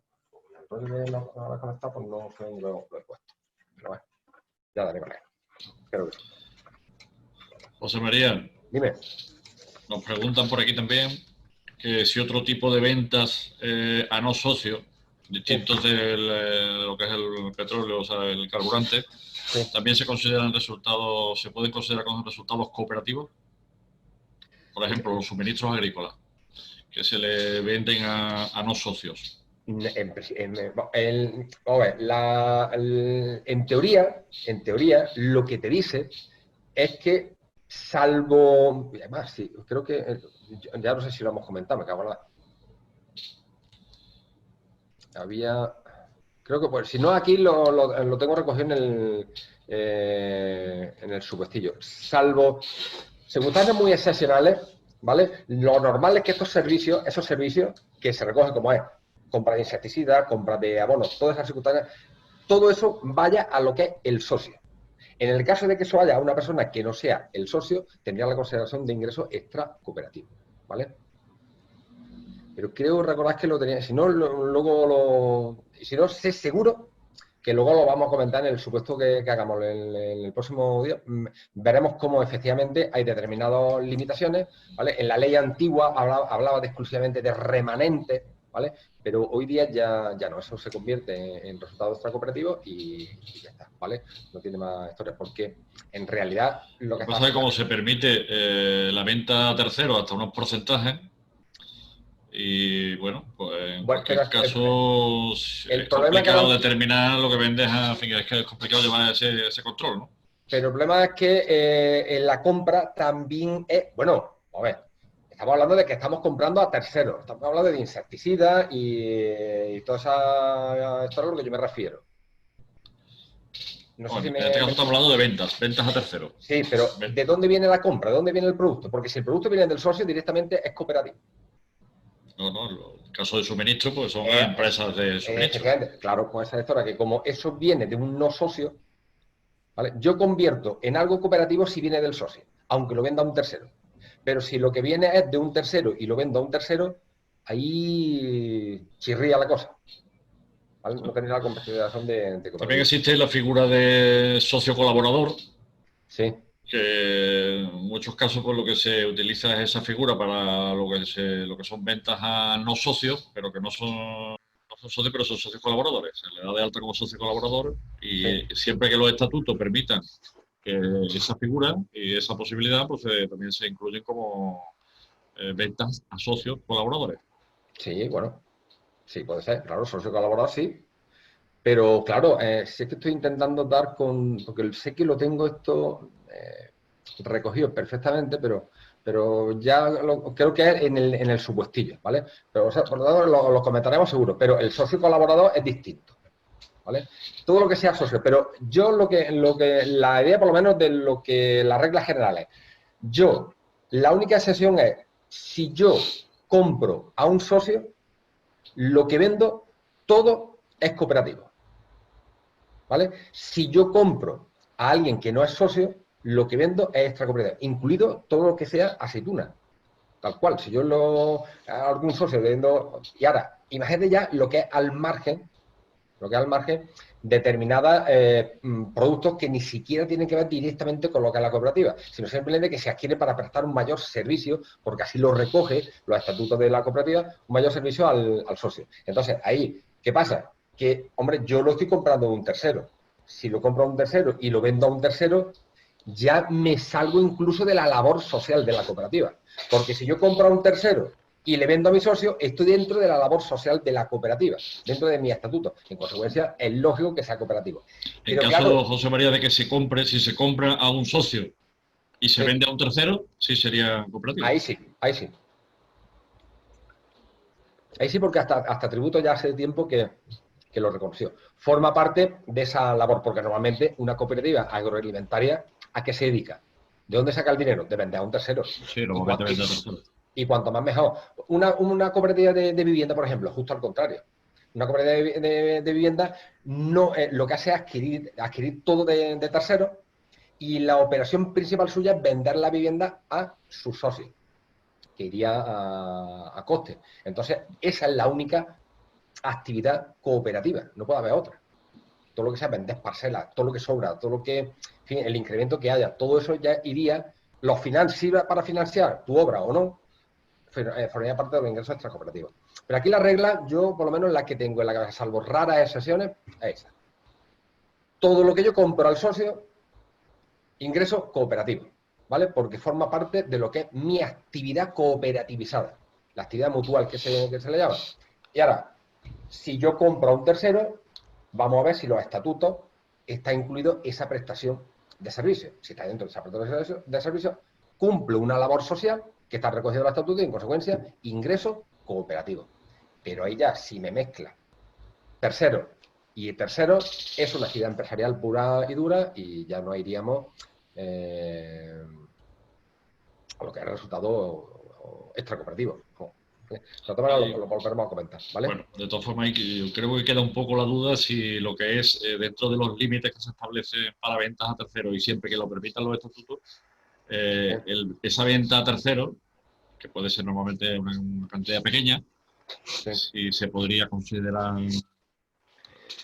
Yo resultado cooperativo. entiendo que sí, pero lo que pasa es que quiero ver yo creo que está más adelante el límite. Creo que si lo tenía recogido, lo que pasa es que ya me confundo un poco si lo tenía recogido en el supuestillo o aquí, y por eso ando un poco con esto. ¿Vale?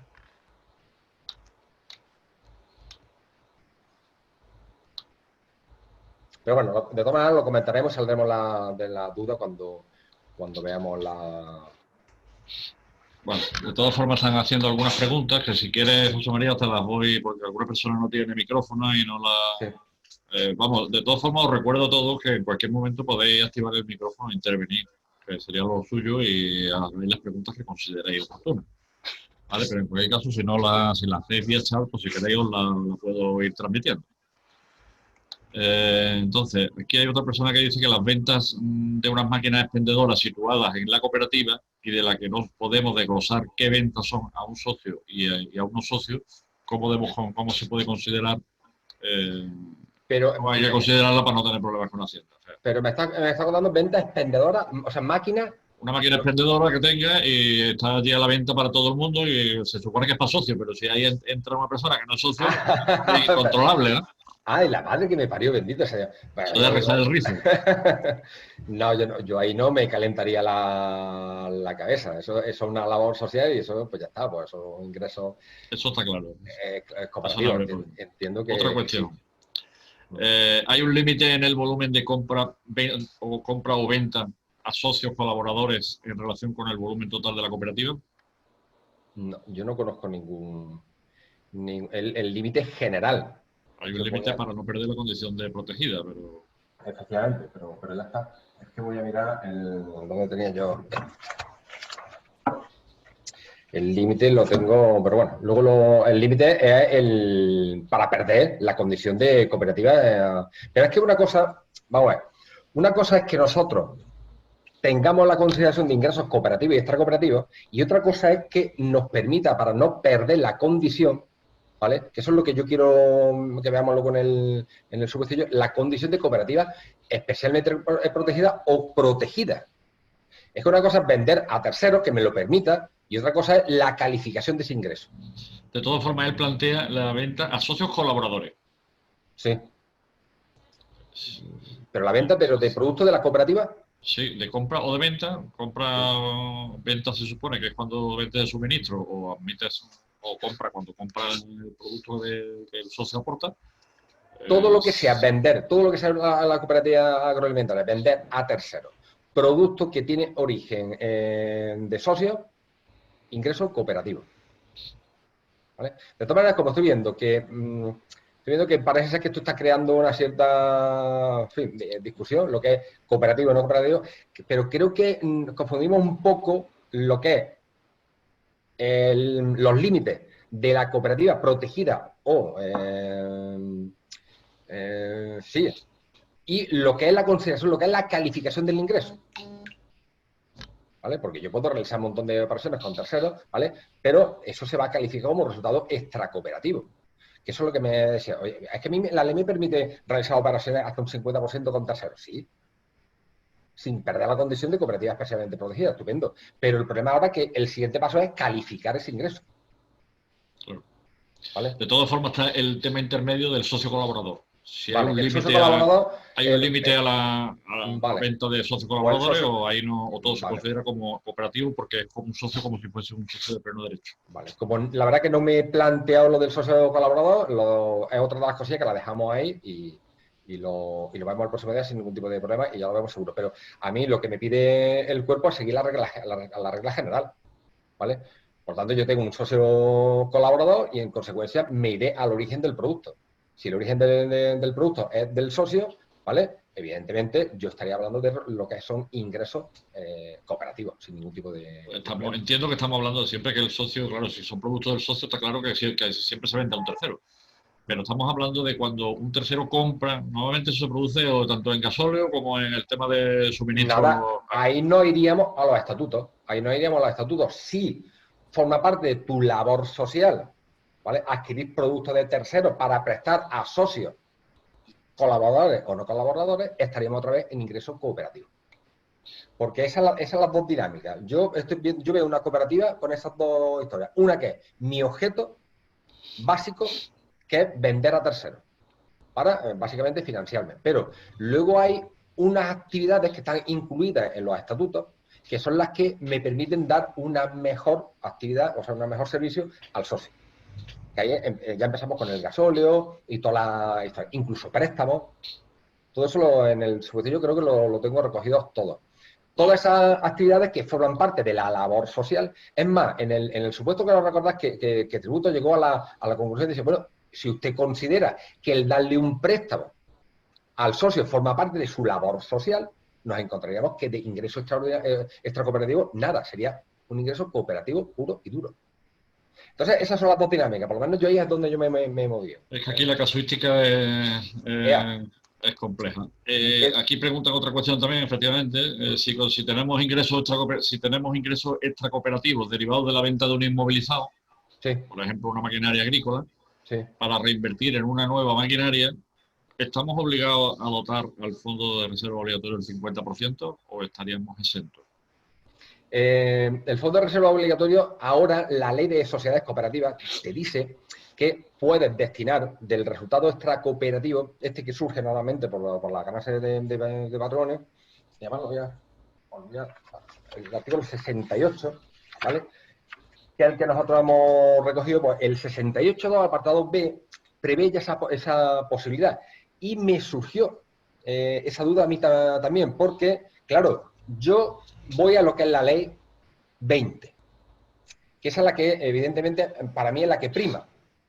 Luego, la ley de cooperativas, pues evidentemente se hace en un entorno distinto, es como más amigable y como más, en fin, no sé si me explico, como yo estoy haciendo una ley de cooperativas y a mí me importa tres leches si yo toco los ingresos del Estado cargándome la ley 20, ¿vale? Entonces, no sé si me ocurre. Bien, yo toco, pero ¿qué me dice este artículo 68.2b? Bueno, que yo tengo que destinar como mínimo un 25% al fondo y otro 25% al fondo de formación y sostenibilidad. Bien, eso coincide prácticamente con lo que es la ley 20. Y ahora me dice, no obstante, la Asamblea General podrá acordar que el porcentaje sobre estos resultados destinado a engrosar el fondo o parte del mismo se emplee en inversiones productivas. Creo que es el caso, ¿vale? Sí, Entonces, tú lo puedes destinar sencillamente a inversiones productivas. Eso supondría, con arreglo a la ley de sociedades cooperativas, destinar el 20% o sea, el 25%, o sea, cumplir ese requisito. Entiendo que sí, ¿vale? Porque en realidad, pero todo, el límite está en el 25%. Y en consecuencia, si tú compras una máquina con el fondo, en realidad, es que no sé si me explico. Vamos a ver. claro, el caso normalmente es que tú, para adquirir una maquinaria nueva, pues igual tienes que entregar la vieja, con lo cual estás vendiendo la maquinaria Sí, antigua, pero bueno, para reinvertirla en una nueva. vale, Realmente ahí pero no. Realmente lo que la estamos haciendo es inversión en renovar principio la no maquinaria. tiene nada que ver con lo que es. Sí, pero que lo que es la reinversión en principio no afecta al fondo. Entonces, tú tienes una ganancia de patrimonio, ¿vale? Y resulta que de esa ganancia de patrimonio, según la ley, tienes que aplicar como poco un 25% al fondo de educación. Y ahora, fondo de reserva obligatorio. Lo que tú hagas ya a posteriori, que es comprar otra máquina, no afecta en nada a lo que... Ahora, lo que te está diciendo es que tú puedes, con el fondo ya dotado, destinarlo a inversiones productivas. Eso es lo que... entonces, es que lo que no sé exactamente, en fin, cuál es no sé el beneficio que va buscando. Eso es lo que... No sé si me explico. ¿Qué es lo que quiere en realidad aplicar? ¿O qué es lo que quiere hacer? Y así, no, así salimos de duda.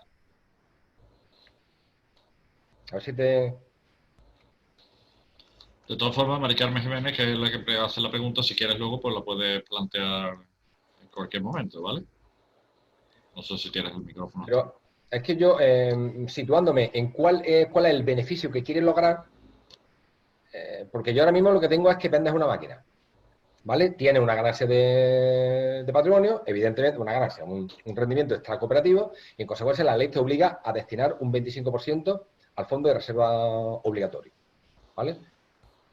Bueno, en principio, lo único que ganas con eso es que sería deducible el 50% de ese 25% que ha dotado el fondo de reserva obligatorio, ¿vale?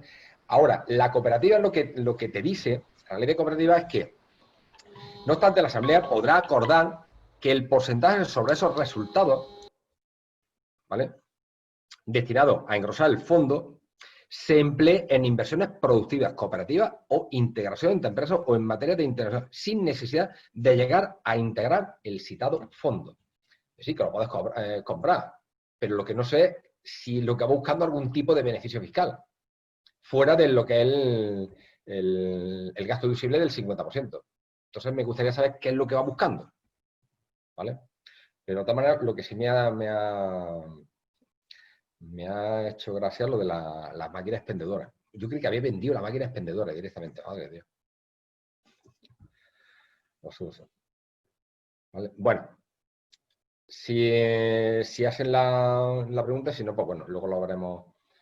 Luego yo creo que todas estas historias, cuando tengamos el subjetivo, ¿te la ha hecho la pregunta o te ha dicho lo que más o menos? Es que yo no veo beneficios fiscales en ninguno. No, es que Mari Carmen no tiene el micrófono activo y bueno, la pregunta que plantea es lo que habíamos dicho. Simplemente yo creo que son dos operaciones independientes. Tú vendes una maquinaria, una inmovilizada Sí, cualquiera, lo vendes, ahí se produce un ingreso cooperativo, extra cooperativo, correcto. y luego si tú lo que haces es que compras una nueva, bueno, pues Lo que ella planteaba es que si estamos obligados a destinar el 50% al fondo de reserva obligatoria o no, o estamos exentos.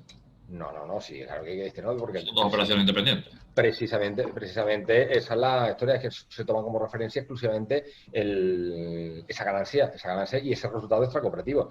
Lo que va a aparecer claro es un resultado extracooperativo de X miles, ¿vale? Y de ahí, necesariamente, según el 68, hay que dotar el 25% al fondo de reserva obligatorio. Lo que sí te dice es que, bueno, que sin pasar por el fondo, la ley de sociedades cooperativas puede hacer algún tipo de inversión productiva. Pero ya está, pero es que yo no veo ningún tipo de beneficio fiscal. Tú, en todos los casos, vas a tener la posibilidad solo de reducir el 50% de esa dotación del fondo de reserva obligatorio. Pero ya está. No hay porque antes había exención por reinversión, hay algún tipo de deducción por reinversión. Aquí no hay nada. ¿Vale? O sea que lo que me está diciendo, ya está. Lo que intenta es innovar, es decir, inventarse una especie de exención por reinversión en el fondo de reserva obligatorio. Oiga, como yo he comprado algo, pues no invierto, o sea, no voto el fondo. No. Eso no va así, ¿vale? Y además, de hecho, es que se toma como referencia el beneficio fiscal precisamente por el fondo dotado y en el límite legal, ¿vale? Bueno. Si surge luego la pregunta, bueno, me lo comentas, ¿vale? Vale. Si no, cualquier cosa. Bueno, pues eso, ya estamos en lo que era la deuda, de manera muy, muy rápida. Estuvimos hablando bueno, hemos estado hablando de...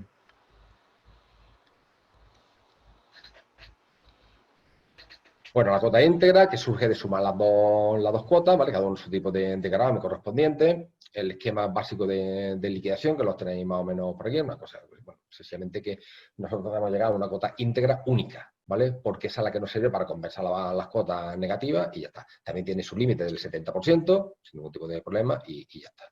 Nos daríamos las cuotas, lo aplicaremos a las cuotas de ejercicio anteriores, nos daría la cuota íntegra, y ya está. Digamos, la bonificación, en el caso de las formas especialmente protegidas, las bonificaciones que recoge la Ley General del Impuesto Normal y Corriente, la doble imposición, si hay algún incentivo, ¿vale? Y bueno, los pagos a cuenta. Y ya está. Y recordad que sencillamente para determinar las bases se consideran separadamente los resultados 1, para determinar los resultados cooperativos se imputarán los ingresos de una clase, además de los gastos específicos, los necesarios, los generales y además del ingreso, la base imponible correspondiente el 50% del fondo de reserva obligatorio como gasto deducible. Lo que ya sabemos, ¿vale? Bueno, aquí sencillamente para que veamos más o menos cuál es la filosofía del cálculo del costo, pues sencillamente, el cálculo de la cuota, pues bueno, sumamos la cuota, cada uno su tipo, y lo que vamos buscando siempre es buscar una cuota única, ¿vale? Eso normalmente el modelo lo hace solo, y ya está. Me da igual que sea negativa o que sea positiva. En algunas ocasiones puede ocurrir que, por ejemplo, aquí en el caso 2, si tuviéramos 10.000 euros positivos y 10.000 euros negativos, ¿vale? Nos encontraríamos que saldría a ingresar una determinada cantidad. ¿Por qué? Porque por el resultado extracooperativo al 25. Si estuviéramos en el régimen general, 10.000 y 10.000 sería cero, no tendríamos que ingresar. Y es donde se resulta perjudicial este régimen de cooperativa, ¿vale? Pues si se iguala el resultado cooperativo y el resultado cooperativo, sales perdiendo, ¿vale? Porque con arreglo al régimen general no pagarías nada, pero con arreglo a la cooperativa, o sea, al régimen de cooperativa, sí pagaría por la diferencia de tipo de uno y otro y por la necesidad de aplicar por separado uno y otro. Bueno, no tienes tomado. La compensación de pérdida ya la conocemos, sabemos que hay un régimen general que tiene como límite el 70%. Para nosotros, el límite, ese límite que hay en base imponible, porque normalmente el régimen general lo que hace es compensar bases imponibles negativas, recordad, ¿vale? Entonces, esa base imponible negativa, que tomo como referencia la base imponible previa a la aplicación de la reserva de capitalización y la base negativa, tiene como límite el 70%. ¿Vale? De esa base imponible. Para nosotros, ese límite, ¿cómo lo calculamos? 70% sobre la cuota imponible, sobre la cuota íntegra previa, ¿vale? Pero ¿qué pasa? Que en el caso de que no lleguemos al límite del millón de euros, pues tomaríamos como límite precisamente el tipo medio sobre ese millón de euros, ¿vale? Recordad que siempre podemos aplicar bases negativas o cuota en este caso, equivalente a 1 millón de euros. Lo que hacemos es que en cooperativas transformamos ese límite de 1 millón de euros en términos absolutos que hay en el régimen general, lo transformamos en cuota, ¿vale? Aplicando el tipo medio en las cooperativas. Por lo tanto, 1 millón por el tipo medio de la cooperativa sería tu límite. Como poco, puedes aplicar esa cuota negativa en el ejercicio corriente. Creo también que en el supuesto lo veremos. Bueno, creo que aquí hay algún supuesto también. Y luego, bueno, hay determinadas cooperativas que tienen un volumen de ingresos más elevado y, en consecuencia, las compensaciones pues se aligeran. 50% para las que tienen menos de... están en más de 20 millones y menos de 60, y las que tienen una facturación de más de 60 millones, el límite es del 25%. Aquí es donde se nota que sencillamente es la forma más sencilla de buscar lo que es acotar el tipo o la cantidad de ingresos de una empresa. A mí me da igual, monto un impuesto técnicamente perfecto, monto muchísimos ajustes para arriba, para abajo, y luego al final, ¿qué hago? Estos 2 o 3 que me están fastidiando, ¿por qué? Porque hemos pasado una situación económica muy fuerte, muy mala, me están fastidiando las bases negativas y me están fastidiando los deterioros, y te los quito, ¿vale? Entonces, pues lo quito de forma transitoria y así aligero el ingreso. Y la otra, pues ya directamente es que el pago fraccionado, pues directamente te lo llevo a un mínimo, ¿vale? Esto no sé si decirlo, yo no sé si vosotros habéis caído en lo que... Digo por comentar algo, porque esto llega un momento que por comentar algo distinto. Cuando surge lo del pago mínimo, el del pago fraccionado, no sé si a alguien se le ha venido a la cabeza que eso sencillamente surge en una época muy mala en España. No había ni un duro por ningún sitio. Y la deuda del Estado pues era gordísima. No nos permitía, Europa tampoco nos permitía endeudarnos. Era horroroso. Y curiosamente no nos permitían endeudarnos y en los tipos de intereses están muy bajos. Entonces, claro, ¿qué ocurre? Pues lo que vamos a hacer es que nos inventamos una forma de financiación a través de las empresas. ¿Cómo? Pidiéndole el 23%, que las empresas vayan al mercado, que lo piden al 1 o al 0, no sé cuándo, no los den, no los preste, ¿vale? No elevamos nuestra deuda y, bueno, y vamos tirandillo de esa manera. Y se inventó, yo tengo vamos, seguro que se inventó precisamente para financiarse a través de las empresas y no cargarse el déficit, porque Europa no nos dejaba con el rollo esto de los hombres de negro y todas estas historias, ¿vale? Y ahora, pues bueno, ahora el Tribunal Constitucional, aquello lo declaró inconstitucional, pero bueno, eso ahora en principio seguirá hacia adelante, porque lo que se cargó es el medio utilizar, ¿eh? No se podía utilizar decreto ley. Bueno, en relación de la comparación de las cuotas negativas, aquí sí me gustaría dejar una cosa clara porque nos afecta a todos. Y desde mi punto de vista es un crimen que yo no le di importancia, pero he visto que ya salió una sentencia del Tribunal Superior de Justicia, en este caso creo recordar que era de Castilla y León, ¿vale? Nosotros estamos esperando, yo personalmente estoy esperando que resuelva el Tribunal Superior de Justicia de Andalucía, y es lo que la compensación, o sea, la aplicación de las bases negativas, y en nuestro caso, cooperativas, cuotas negativas, sí presenta la autoliquidación fuera de plazo. ¿Vale? Hubo una resolución, no sé si, supongo que algo o habrá sonado, ¿vale? Entonces, cuando tú tienes bases negativas, en nuestro caso, cuotas negativas, tú tienes el derecho a aplicarlas con las cuotas positivas de ejercicio siguiente. En principio, con el límite del 70%, sin más historia, ¿vale? No hay ningún tipo de problema, no hay ningún tipo de historia y ya está. ¿Qué ocurre? Primero voy a decir el más sencillo para que nos vayamos entendiendo. Imagina que tú tienes bases negativas o cuotas negativas y no las has compensado. Llega a la Hacienda Pública, te comprueba un ejercicio, ¿vale? Y te eleva la base imponible. ¿Por qué? Porque te descubre ventas, te quita gastos, y en consecuencia te incrementa el rendimiento neto y te sale una cantidad a pagar. Y tú le dices al funcionario, oye, como tengo bases negativas o tengo cuotas negativas, aplícamelas, ¿vale? Y no me sanciones porque no me sale cantidad a ingresar, ¿vale? Entonces, en consecuencia, eso lo tenemos que hacer. Eso hay que hacerlo, evidentemente, porque así lo dice la ley. Pero ¿qué ocurre?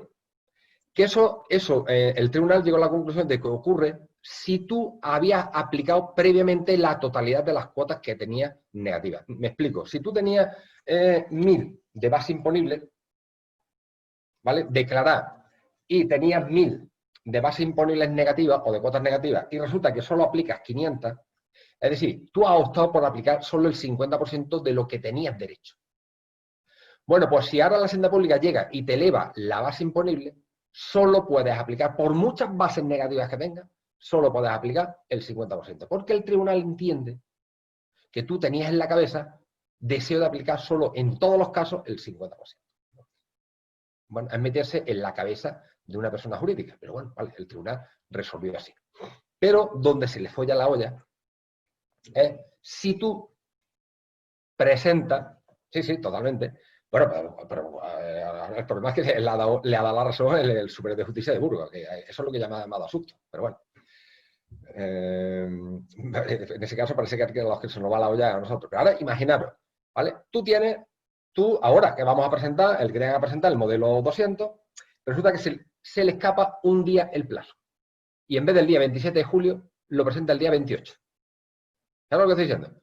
Según el central, no puedes aplicar bases negativas. Porque, teóricamente, tú optaste por no aplicarla, al no presentar la declaración en plazo, según el 119 de la Ley General Tributaria. Hombre. Es decir, que, hombre, de toda la vida de Dios se opta presentando el modelo 200. ¿Vale? Cuando tú presentas el modelo 200 y aplicas las bases negativas o las cuotas negativas, tú ya estás optando por aplicar ese derecho de crédito que tienes tú frente a la Hacienda Pública. Entonces, lo que luego no puedes hacer es cambiarlo. Exactamente igual que cuando en IVA pide a devolver y pide a compensar, o cuando en IRPF presenta una declaración individual o conjunta. Posteriormente, según el 119, no lo puedes cambiar. ¿Vale? Salvo raras excepciones.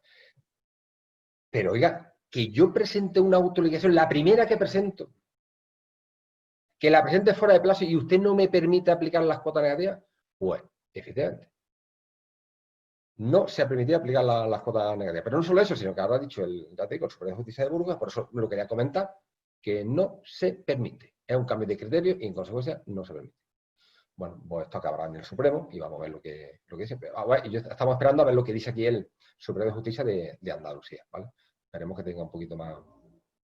Bueno, ¿vale? Pues ya está, la idea de la comprobación de las cuotas negativas. Ya sabéis que se modificó hace muy poco, también el artículo 150 de la ley del impuesto, o sea, de la Ley General Tributaria, sencillamente para abordarse un poco también a lo que era la modificación de la ley del impuesto de sociedades. Ya sabéis que existe la posibilidad de ir a comprobar como máximo 10 años atrás, ¿vale? Ese es el plazo de prescripción nuevo. Nosotros estábamos acostumbrados siempre que el plazo de prescripción era 4 años, ¿vale? Para determinar la deuda tributaria. Ahora nos hemos encontrado que como la compensación de cuotas negativas es imprescriptible, ¿vale? Pues se nos ha puesto un plazo de 10 años para comprobar las cuotas negativas. ¿Qué pasa? Que eso lo que significa es que directamente cuando se le hace una notificación a un contribuyente, se le incluye también las cuotas negativas que tiene pendientes de compensar. Y se le puede pedir los ingresos y los gastos y las facturas y todo de los últimos 10 años. ¿Vale? Entonces, bueno, eso en principio hay que tenerlo y hay que tenerlo en cuenta. Se pueden pedir y si no se tiene, automáticamente, según tributo y según el central, hay que quitarla, ¿vale? Por lo tanto, hay que conservarla. Y del resto, de las cuotas negativas que tengamos de hace más de 10 años, pues sencillamente con que tengamos la contabilidad registrada y tengamos nuestra autoliquidación, es más que suficiente. No se puede comprobar, ¿vale?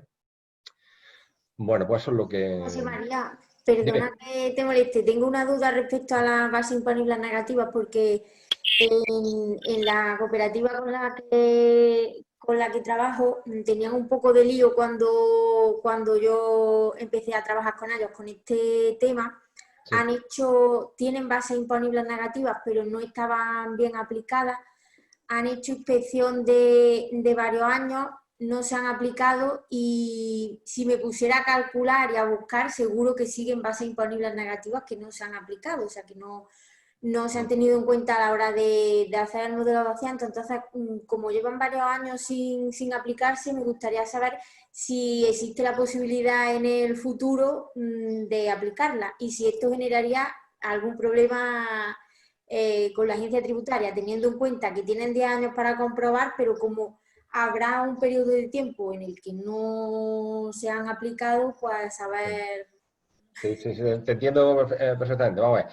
Primero, cuando se habla de bases negativas, es que están ya autoliquidadas. Yo entiendo que sí, que se presentó el modelo y surgió la base negativa. Porque mientras tanto, mientras no se autoliquida el modelo, no hay bases negativas, hay resultados contables negativos.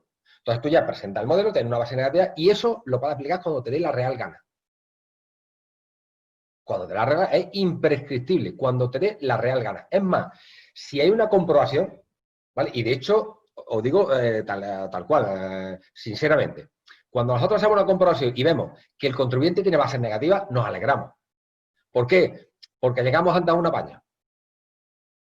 Sencillamente porque no le vamos a hacer daño. Aplicamos bases negativas de años anteriores, sale cero y bueno, pagamos una pequeña sanción y con eso nos lo quitamos de medio. Y suele ser comprobaciones muy agradables. ¿Vale? No, Termina... a esta cooperativa le han hecho, pero además que han cogido todos los años, han cogido el 15, el 16 y el 17 y no le han aplicado las bases imponibles negativas y se tuvo que se liquidaron el impuesto, aceptamos la paralela porque digo, va a ser peor todavía porque aquello era un desastre. No, pero ¿y solicitaste y aplicar las cuotas negativas? No. Aquí si no se solicita, y hombre, y el funcionario fue un poquito penoso, eso lo tenía que haber puesto, o lo tenía que haber puesto a la mesa. Si el funcionario fue un poquito así despistado, vamos a dejarlo despistado. Bueno, pero ahí ya, yo qué sé, es que ya no sé, a quién le digo más despistado, al que fue, pero hombre, tenía que haber echado una mano. De si me cago en ella, tenía que bases negativas. La única posibilidad que nos impide que no podamos aplicar bases negativas es que tú hubieras tenido cuota positiva, ¿vale? En los años que se están comprobando y no hubieras aplicado ninguna cuota negativa. Entonces, según el central, lo que ocurre es que tú no has optado por aplicar nada. Y como tú has optado por no aplicar nada, si yo ahora te elevo, ¿vale? No te puedo... Pero si tú, en el año, imagínate que declaraste 10 y aplicaste 10 de cuotas negativas, tú tienes en tu derecho de aplicar el 100%. Imagínate que ahora te eleva la hacienda pública a 1 millón de euros. ¿Vale? Y si no lo corriges, te va a costar 250.000 euros. Tienes derecho a aplicar todas las bases negativas que puedas buscar por ahí del mundo para aligerar ese 1 millón de euros. Lo malo es que no lo hayas hecho y hayas presentado tus 10 euritos a ingresar, 10 euritos a ingresar y no hayas aplicado. Entonces, según la doctrina del central, no te lo va a aplicar. Pero yo creo que ahí quien estuvo un poquito sin despistado fue el funcionario. Pues entonces, bueno, los dos, pero aparte tendré que rebuscar ahí si se aplicó o no, porque rebuscar. es que era un desastre, no estaban aplicando, no estaban haciendo las cosas bien y esto de las bases imponibles negativas era un desastre. Entonces probablemente no estuviera hecho, aunque se intentara aplicar, seguro que no estaba del todo bien hecho, pero entonces ya me va a costar a mí buscar en el pasado la Hombre, ley. lo que sí te digo, si tú ya tienes unas bases negativas, unas cuotas negativas, ya autoliquidad, tú lo que quieres ahora es rebuscar, me estás hablando de rebuscar para elevarlas, ¿no? No, para ver lo que queda pendiente de aplicar y si bueno. se aplicó, que es lo que me estás diciendo, que si se aplicó Sí. la primera vez tengo derecho a aplicar Perfectamente, yo lo haría y sencillamente lo que tendría es nada más que justificantes de los últimos 10 años, ¿eh? De los últimos 10 años son los que tienen que tener ingresos y gastos. Si son de años anteriores, solo tu contabilidad registrar, que hombre, supongo que estará registrada, y el modelo donde se autoliquidó.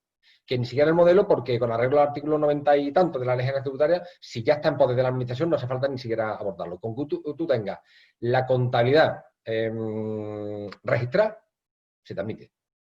Y es más, no se te puede pedir ningún tipo de documentación, ¿vale? Se te puede pedir ingresos y gastos de lo que es de los últimos 10 años. Ahí ya sí se te puede liar un follón como un demonio. Hay gente que dice, mira, yo no tengo papeles, quítala y fuera, ¿vale? Y entonces, pues, porque yo no sé si hay gente que guarda, en fin, facturas de los últimos 10 años, ¿vale? Pero bueno. Vale, gracias. Espero que se arregle. Bueno, supongo que la comprobación esa que le han hecho saldría bien, ¿no? Bueno. Como decía otro, define bien. Bueno.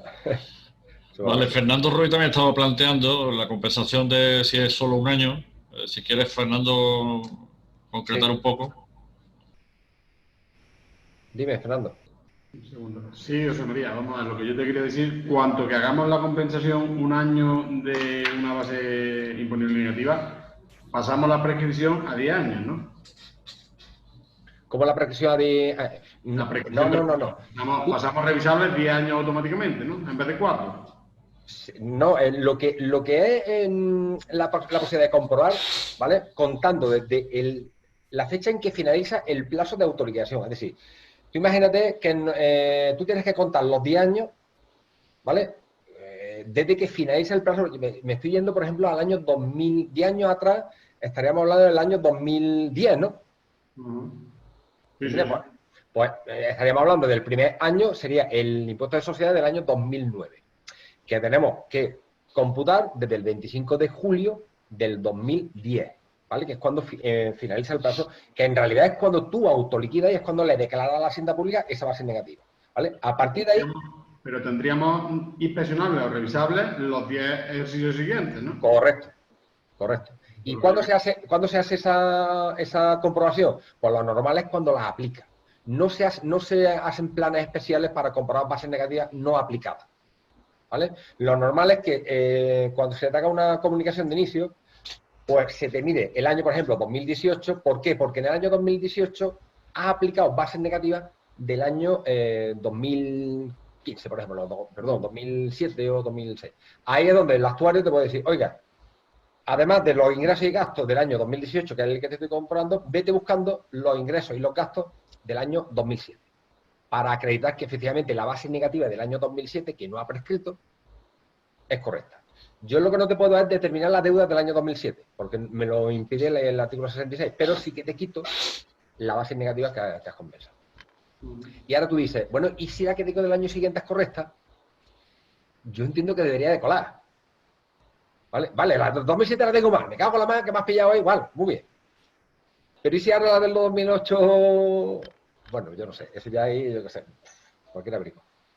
Claro, es que te abre el melón de 4 años a 10 cuando hagas una compensación de base imponible negativa, vamos. Pues ya verás, sí, te puedes liar la de Dios. Te puedes liar la de Dios. Pero... base imponible negativa muy grande o casi no merece la pena compensarla, vamos. Bueno, pues yo pensé de gente que las ha borrado directamente de la contabilidad. Claro, por eso te digo. Pero directamente borrado. No, a tomar por saco. Ya que te pones 10 años en la picota, vamos. Claro, porque tú te asomas allí a donde están los papeles y dices, madre de Dios, déjalo y ya está. Pero es bueno tenerlas ahí, es bueno tenerlas porque, en fin, te puede servir de negociación. Sí. ¿Vale? Entonces dices, oye, tengo la base negativa, me sale 100.000, tengo base negativa de 100.000. Oye, pues mira, si vas con un funcionario gracioso, pues bueno, llega ahí a un apaño de momento, ¿vale? Sí, pero sí, hay que tener la doctrina que estás diciendo de los tribunales, como no hayas aplicado en algún año, te dicen ya que tú no querías aplicarla y te vas al carajo con la base imponible negativa. Efectivamente, eso llegará al Supremo, ¿vale? Porque la resolución del central, la gente está muy cabreada, irá al Supremo. Y hasta que el Supremo no diga otra cosa, eso es lo que hay. Es decir, pensad que lo que está haciendo el central es meterse en la cabeza del contribuyente e intuir qué es lo que quería hacer. ¿Vale? Entonces, si eso hay un juez que se percate de lo que está diciendo el central, pues a lo mejor reacciona. Pero ahora mismo, lo que yo he visto de Burgos es decir, no, yo lo he visto muy claro. Se ha copiado directamente lo que dice el central y ya está, ni se ha calentado la cabeza. Pero yo creo que cuando entre algún juez y diga, oye, pero ¿usted qué está diciendo? ¿Lo que este hombre soñó ese día que iba a ser? Entonces, bueno, no lo sé. ¿Vale? Quitarle un derecho a un contribuyente de esa manera, no lo veo, ¿vale? Vale. Bueno, pues ahí tenéis un ejemplillo, el ejemplo 5, bueno, sencillamente aplicar lo que son las cuotas con las limitaciones correspondientes y ya está, no tiene esto más sentido. Yo creo que esto lo manejáis todos, bueno, perfectamente, ¿vale? No hay más historia. Y bueno, el próximo día, porque estamos ya con el tiempo agotado, yo muchas veces estaría charlando de esto, no porque bien no sabe que no me manejo tampoco tan... Yo estaría hablando de tributario todo el rato que hiciera falta, ¿vale? Pero bueno, estamos trabajando y hay que... Entonces, el próximo día hablamos de la doble imposición, ¿vale? Para ver cómo efectivamente cualquier cooperativa también tiene derecho a aplicar la doble imposición sin ningún tipo de problema. Tiene derecho a aplicar también la exención del artículo 21 y bueno, y ya nos meteremos con lo que es la liquidación normal y corriente, comentaremos algunos casillos, ¿vale? Intentaré por todos los medios ponerlo lo más claro posible con un documento así similar a este, donde mediante llamaditas vayamos al modelo, bueno, pues aquí tenemos que colocarlo ahí y bueno, se nos haga un poquito más agradable y ya está, ¿vale? Y echaremos la semana que viene los días como damos. Si surge alguna cosa, ¿vale? Bueno, también comentaremos, perdón, lo del plazo para presentar el modelo 200, ¿vale? Que no sé si lo tenéis claro lo que ha ocurrido, pero bueno, en principio, según he leído, el 25 de julio, el que quiera presentar su modelo, ¿vale? Con arreglo a la documentación contable que tenga, ¿vale? Presenta su modelo el día 25 de julio, tal cual. Si las cuentas no están aprobadas, porque resulta que la Junta General no se ha podido reunir por la rollaza del bicho, pues ya está. Tú presentas tu autoliquidación. Perdona, eso no es lo que quiera, es obligatorio presentarlo. Bueno, perdón, que quieras. Lo que es, efectivamente, eso es obligado. Lo que es optativo es presentar la complementaria. Exacto. Perdón. ¿Vale?